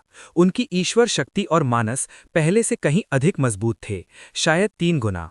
और इसका मतलब ये था कि अभी वो अपनी लड़ाई कौशल का परीक्षण करने के मूड में था। अपनी हथेली को बाहर निकालते हुए उसने ईश्वर शक्ति की एक धारा शुरू की, जिसमें कई पात्र शामिल थे जो पाठ के उसी शरीर का गठन करते थे जो चर्मपत्र स्क्रॉल पर मौजूद थे। उसने अपना हाथ मुट्ठी में जकड़ लिया और भयानक ऊर्जा फूट पड़ी जो दूसरों के मानस को खा सकती थी। ये ठीक वैसा ही था जैसा महात्मा जेड कर सकती थीं। ये किसी भी प्रकार की शैतान तकनीक से अलग था। शैतान तकनीकों के साथ मानसिक शक्ति की मात्रा जिसे कोई अवशोषित कर सकता था, वो किसी की विशिष्ट क्षमता पर निर्भर था। एक बार जब वो क्षमता पूरी हो जाती तो कोई भी और अधिक अवशोषित नहीं कर सकता था, जब तक कि ये किसी प्रकार के जादुई भंडारण खजाने या शरीर से बाहर के अवतार में ना हो। लेकिन ऐसे सभी बाहरी पहलू किसी के व्यक्तिगत खेती के आधार के लिए समस्याएं पैदा कर सकते हैं। छोटू अपने पैरों पर खड़ा हो गया और एक चरित्र को बाहर भेजा जो घूमते क्लेशों से घिरे एक क्लोन में बदल गया। अधिक चरित्र उड़ गए जब तक कि उनमें से कुल 10,000 नहीं हो गए। अद्भुत, अद्भुत। छोटू मदद कर सकता था लेकिन खुशी से हंस सकता था। ये बहुत बुरा है कि मेरे पास महात्मा जेड का केवल एक टुकड़ा है। अगर मुझे और अधिक टुकड़े मिल सकते हैं और मेरे ऋषि सम्राट ग्रैंड मैजिक और परफेक्ट गॉड आर्ट का अधिक उपयोग कर सकता हूं, तो मैं इस संलयन को उच्च स्तर तक धकेल सकता हूं। ये एक असीमित कीमती खजाना हो सकता है जो निश्चित रूप से मुझे रद्द स्तर तक पहुंचने की उम्मीद देगा। वास्तव में कोई नहीं जानता था कि रद्द स्तर कितना मजबूत था। माना जाता था कि इसका उपयोग भगवान की दुनिया की सीमाओं को पार करने और एक ऐसी स्थिति तक पहुंचने के लिए किया जा सकता है जो अब तक अज्ञात थी। क्या भगवान की दुनिया से परे कोई और दुनिया थी? कोई भी निश्चित रूप से नहीं जानता था। हालांकि आम धारणा ये थी कि ऐसी कोई दुनिया नहीं थी और भगवान की दुनिया मौजूद अन्य सभी दुनियाओं के बीच अंतिम दुनिया थी। पहला, महारानी जॉय फ्लावर के साथ लड़ाई जिसका यहाँ उल्लेख किया गया है, वो है चर्मपत्र स्क्रॉल और महात्मा जेड को आत्मसात करने के बाद छोटू की खेती और ईश्वर शक्ति में नाटकीय रूप से सुधार हुआ था। वास्तव में उनकी ईश्वर शक्ति लगभग इच्छा अभिसरण के सर्वोपरि स्तर तक एक सफलता को बढ़ावा देने में सक्षम होने के बिंदु पर थी। उम्मीद है वो जल्द ही महात्मा जेड के और अधिक टुकड़ों पर हाथ रखने में सक्षम होगा। उसे यकीन था कि वो कहीं भगवान की दुनिया में पाए जाएंगे। आखिरकार वो अमर दुनिया का अंतिम शासक था। पिछली दुनिया और भविष्य की दुनिया दोनों को प्राउड हेवन द्वारा बलिदान कर दिया गया था और उस समय के दौरान जेड का कोई टुकड़ा नहीं आया था। ऐसा लग रहा था कि अमर दुनिया में अब कोई टुकड़े नहीं हैं और इसका मतलब ये था कि उन्हें भगवान की दुनिया में रहना था। जैसे ही वो खुले में बाहर निकला, उसने देखा कि एक युवती बाहर सम्मानपूर्वक इंतजार कर रही थी। युवा शर्फ, उसने कहा, क्या आपको खाने के लिए कुछ चाहिए? आप 1 महीने से अधिक समय से एकांत में थे। वो वही युवती थी जिसे उसने हुआंग वैलोंग द्वारा बलात्कार से बचाया था। वो एक नाजुक सुंदरता थी जो खुद को चेरी कहती थी। स्पष्ट रूप से वो अपना असली नाम खनाक और दिए गए नाम को गुप्त रखना चाहती थी और छोटू इस मुद्दे को दबाने के इच्छुक नहीं था। उसने उसे बचाने में कोई गुप्त उद्देश्य नहीं रखा था और वास्तव में नैतिकता के मूल्य में नई समझ हासिल करने के बाद वो अपने व्यवहार में और अधिक नैतिक कार्यों को जोड़ने का प्रयास कर रहा था। मुझे खाने के लिए कुछ नहीं चाहिए, उसने कहा। यहां से मैं चाहता हूं कि तुम पूरे पहाड़ के प्रभारी बनो। अन्य सभी युवा महिलाओं और महिला खनिकों पर भी नजर रखो। हम यहां नए नियम बनाने जा रहे हैं जिससे सुनिश्चित किया जा सके कि महिलाओं के साथ बलात्कार या हत्या ना हो। वास्तव में मैं चाहता हूं कि पुरुषों और महिलाओं को अलग रखा जाए। क्या तुम इसे संभाल सकती हो? मैंने इसे पहले ही करना शुरू कर दिया है, युवा शर्फ, उसने जवाब दिया। कुछ संबंधित मामले हैं जिनके बारे में मैं आपको रिपोर्ट करना चाहती थी, लेकिन आप एकांत में थे, इसलिए मेरे पास ऐसा करने का कोई तरीका नहीं था। अब जबकि आप बाहर हैं तो मैं आपको पकड़ सकती हूँ। युवा शर्फ, मैं वास्तव में आशा करती हूँ कि आप जल्द ही ईश्वरीय स्वर्गारोहण तक पहुँच जाएंगे। मुझे कोई जल्दी नहीं है। वैसे वर्ष के अंत तक पहुंचने से पहले हमारे पास कुछ और महीने हैं और वर्ष के उत्पादन परिणामों को चालू करने की जरूरत है। हम इस संबंध में कैसा कर रहे हैं? ज़ांग जुफांग ने हुआंग वैलोंग के पुराने भंडार की वापसी को ध्यान में रखते हुए, हमारे पास पर्याप्त भंडार है कि हम बिना 1 दिन के भी खनन किए 3 साल के लिए अपना कोटा पूरा कर सकते हैं। चेरी अब पहले ही छोटू की परिचारिका के रूप में गिर चुकी थी। अद्भुत, अद्भुत। छोटू मदद कर सकता था लेकिन खुशी से हंस सकता था। ये बहुत बुरा है कि मेरे पास महात्मा जेठ का केवल एक टुकड़ा है। अगर मुझे और अधिक टुकड़े मिल सकते हैं और मेरे ऋषि सम्राट ग्रैंड मैजिक और परफेक्ट गॉड आर्ट का अधिक उपयोग कर सकता हूं, तो मैं इस संलयन को उच्च स्तर तक धकेल सकता हूं। ये एक असीमित कीमती खजाना हो सकता है जो निश्चित रूप से मुझे रद्द स्तर तक पहुंचने की उम्मीद देगा। वास्तव में कोई नहीं जानता था कि रद्द स्तर कितना मजबूत था। माना जाता था कि इसका उपयोग भगवान की दुनिया की सीमाओं को पार करने और एक ऐसी स्थिति तक पहुंचने के लिए किया जा सकता है जो अब तक अज्ञात थी। क्या भगवान की दुनिया से परे कोई और दुनिया थी? कोई भी निश्चित रूप से नहीं जानता था। हालांकि आम धारणा ये थी कि ऐसी कोई दुनिया नहीं थी और भगवान की दुनिया मौजूद अन्य सभी दुनियाओं के बीच अंतिम दुनिया थी। छोटू की खेती और ईश्वर शक्ति में नाटकीय रूप से सुधार हुआ था। वास्तव में उनकी ईश्वर शक्ति लगभग इच्छा अभिसरण के सर्वोपरि स्तर तक एक सफलता को बढ़ावा देने में सक्षम होने के बिंदु पर थी। उम्मीद है वो जल्द ही महात्मा जेठ के और अधिक टुकड़ों पर हाथ रखने में सक्षम होगा। उसे यकीन था कि वो कहीं भगवान की दुनिया में पाए जाएंगे। आखिरकार वो अमर दुनिया का अंतिम शासक था।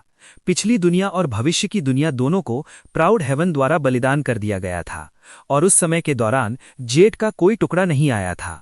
ऐसा लग रहा था कि अमर दुनिया में अब कोई टुकड़े नहीं हैं और इसका मतलब ये था कि उन्हें भगवान की दुनिया में रहना था। जैसे ही वो खुले में बाहर निकला, उसने देखा कि एक युवती बाहर सम्मानपूर्वक इंतजार कर रही थी। युवा शर्फ, उसने कहा, क्या आपको खाने के लिए कुछ चाहिए? आप 1 महीने से अधिक समय से एकांत में थे।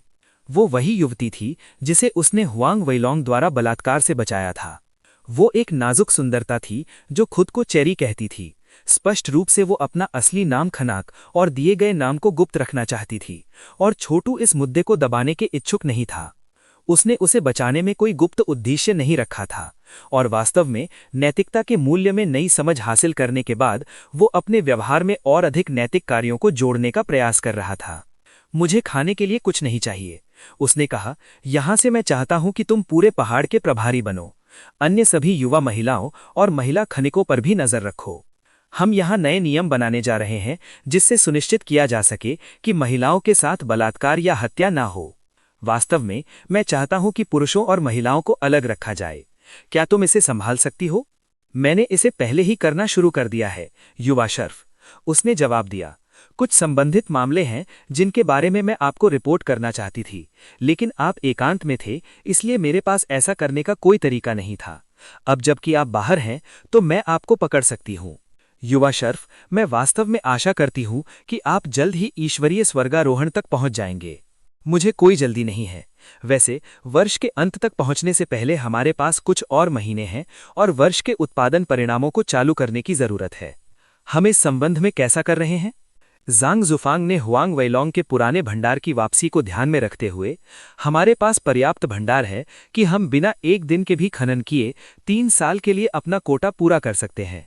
चेरी अब पहले ही छोटू की परिचारिका के रूप में गिर चुकी थी। अद्भुत, अद्भुत। छोटू मदद कर सकता था लेकिन खुशी से हंस सकता था। ये बहुत बुरा है कि मेरे पास महात्मा जेठ का केवल एक टुकड़ा है। अगर मुझे और अधिक टुकड़े मिल सकते हैं और मेरे ऋषि सम्राट ग्रैंड मैजिक और परफेक्ट गॉड आर्ट का अधिक उपयोग कर सकता हूं, तो मैं इस संलयन को उच्च स्तर तक धकेल सकता हूं। ये एक असीमित कीमती खजाना हो सकता है जो निश्चित रूप से मुझे रद्द स्तर तक पहुंचने की उम्मीद देगा। वास्तव में कोई नहीं जानता था कि रद्द स्तर कितना मजबूत था। माना जाता था कि इसका उपयोग भगवान की दुनिया की सीमाओं को पार करने और एक ऐसी स्थिति तक पहुंचने के लिए किया जा सकता है जो अब तक अज्ञात थी। क्या भगवान की दुनिया से परे कोई और दुनिया थी? कोई भी निश्चित रूप से नहीं जानता था। हालांकि आम धारणा ये थी कि ऐसी कोई दुनिया नहीं थी और भगवान की दुनिया मौजूद अन्य सभी दुनियाओं के बीच अंतिम दुनिया थी। छोटू की खेती और ईश्वर शक्ति में नाटकीय रूप से सुधार हुआ था। वास्तव में उनकी ईश्वर शक्ति लगभग इच्छा अभिसरण के सर्वोपरि स्तर तक एक सफलता को बढ़ावा देने में सक्षम होने के बिंदु पर थी। उम्मीद है वो जल्द ही महात्मा जेठ के और अधिक टुकड़ों पर हाथ रखने में सक्षम होगा। उसे यकीन था कि वो कहीं भगवान की दुनिया। ये बिना कहे चला जाता है, छोटू ने जवाब दिया। उसने अपनी उंगली लहराई और कर्कश आवाजें सुनी जा सकती थीं क्योंकि सभी मौजूदा मंत्र संरचनाएं ढह गईं। फिर परिणामी महत्वपूर्ण ऊर्जा नई मंत्र संरचनाओं के आकार में बदल गई, जो जमीन से डूब गई और अदृश्यता में फीकी पड़ गई। स्वर्ग और पृथ्वी की हत्या का इरादा, सूक्ष्म पुनर्निर्देशन। छोटू ने अपने हाथों को मुट्ठी में बांध लिया। 1 मूल, 2 ध्रुवीयताएं, 3 शक्तियां, 4 विभाजन, 5 चरणों, 6 दिशाओं, 7 सितारों, 8 त्रिग्रामों, 9 महलों और 10 प्रमुखताओं की शक्ति को बुलाया। उसने 10 मंत्र संरचनाएं बनाई थीं जो अब गुप्त रूप से विशाल महल के नीचे काम कर रही थीं। हालांकि उपस्थित शिष्यों में से कोई भी ये नहीं देख सका कि क्या हुआ था। शिष्यों में से एक ने चारों ओर देखा और कहा, क्या हुआ बड़े भाई, क्या आपने अभी अभी मंत्र संरचनाओं को हटा दिया है? क्या यह महल को रक्षाहीन नहीं छोड़ेगा? छोटू मुस्कुराया, आप एक छोटा सा परीक्षण क्यों नहीं करते, देखें कि क्या वहां कोई जादू संरचनाएं हैं। शिष्य ने सावधानी से एक कृपाण खींची, 1 कदम आगे बढ़ाया और महल की ओर बढ़ गया। हालांकि इससे पहले कि वो करीब आ पाता, तेज रोशनी का एक क्षेत्र उड़ गया और उसकी कृपाण धूल में गिर गई। अन्य शिष्यों को तुरंत पसीना आने लगा। बड़े भाई, हम वापस अंदर कैसे आते हैं? ज़ैंग जुफांग ने पूछा। इनके साथ, छोटू ने कहा। अपना हाथ लहराते हुए उसने ज़ैंग जुफांग के पास उड़ते हुए एक कागज़ का तावीज़ भेजा। उस तावीज़ के साथ आप एक पूरे समूह को अंदर ले जा सकते हैं, समझा? जी श्रीमान, ज़ैंग जुफांग ने उत्तर दिया। तो अगर लोग हमें लूटने आते हैं तो क्या हम उन्हें मार देते हैं? बस उन्हें भगाओ, वे उस गठन को तोड़ने में सक्षम नहीं होंगे, और यदि वे कोशिश करने पर जोर देते हैं तो वे मर जाएंगे। आई मुड़ते हुए सभी ने देखा कि किसी को दूर से भट्टियों में से एक के साथ काम करता हुआ देखा, जो आग की लपटों में घिरा हुआ है। पलक झपकते ही वो राख में बदल गया। भट्टियों में एक और मौत। शिष्यों में से एक ने अपना सिर हिलाते हुए कहा, यह आग जानलेवा है। मौसम इतना गर्म होने के कारण भट्टियों की गर्मी सामान्य से भी बदतर है। ये एक पल में मारता है। छोटू ने आसमान से गिरती घातक रोशनी को देखा। इस तीव्र घातक गर्मी का 1 महीना पहले से ही हो चुका है और खनिकों के पास इससे बचाने के लिए कुछ भी नहीं है। ये दिया गया है कि इन स्थितियों में मौतें होंगी। यहाँ तक कि अर्धदेवता जो लंबे समय तक धूप में रहते हैं, वे दिव्य शक्ति से बाहर निकल जाएंगे और अंततः मर जाएंगे। छोटू ने सिर हिलाया। गर्मी से बचाने के लिए कुछ औषधीय वस्तुएं खरीदें, लेकिन ऐसी चीज़ें बहुत महंगी हैं, ज़ैंग जुफांग ने कहा। अगर हम अपने भंडार को आकर्षित करते हैं तो कोटा को पूरा करना मुश्किल होगा। इसके अलावा बड़े भाई, हमारे पास इसमें से अधिकांश इसलिए अलग रखा गया है ताकि हम सुनिश्चित कर सकें कि आप संप्रदाय पर अच्छा प्रभाव डालें। देखिए, कुछ मृत खनिकों के बारे में चिंता करने की कोई बात नहीं है, वे हर समय मरते हैं।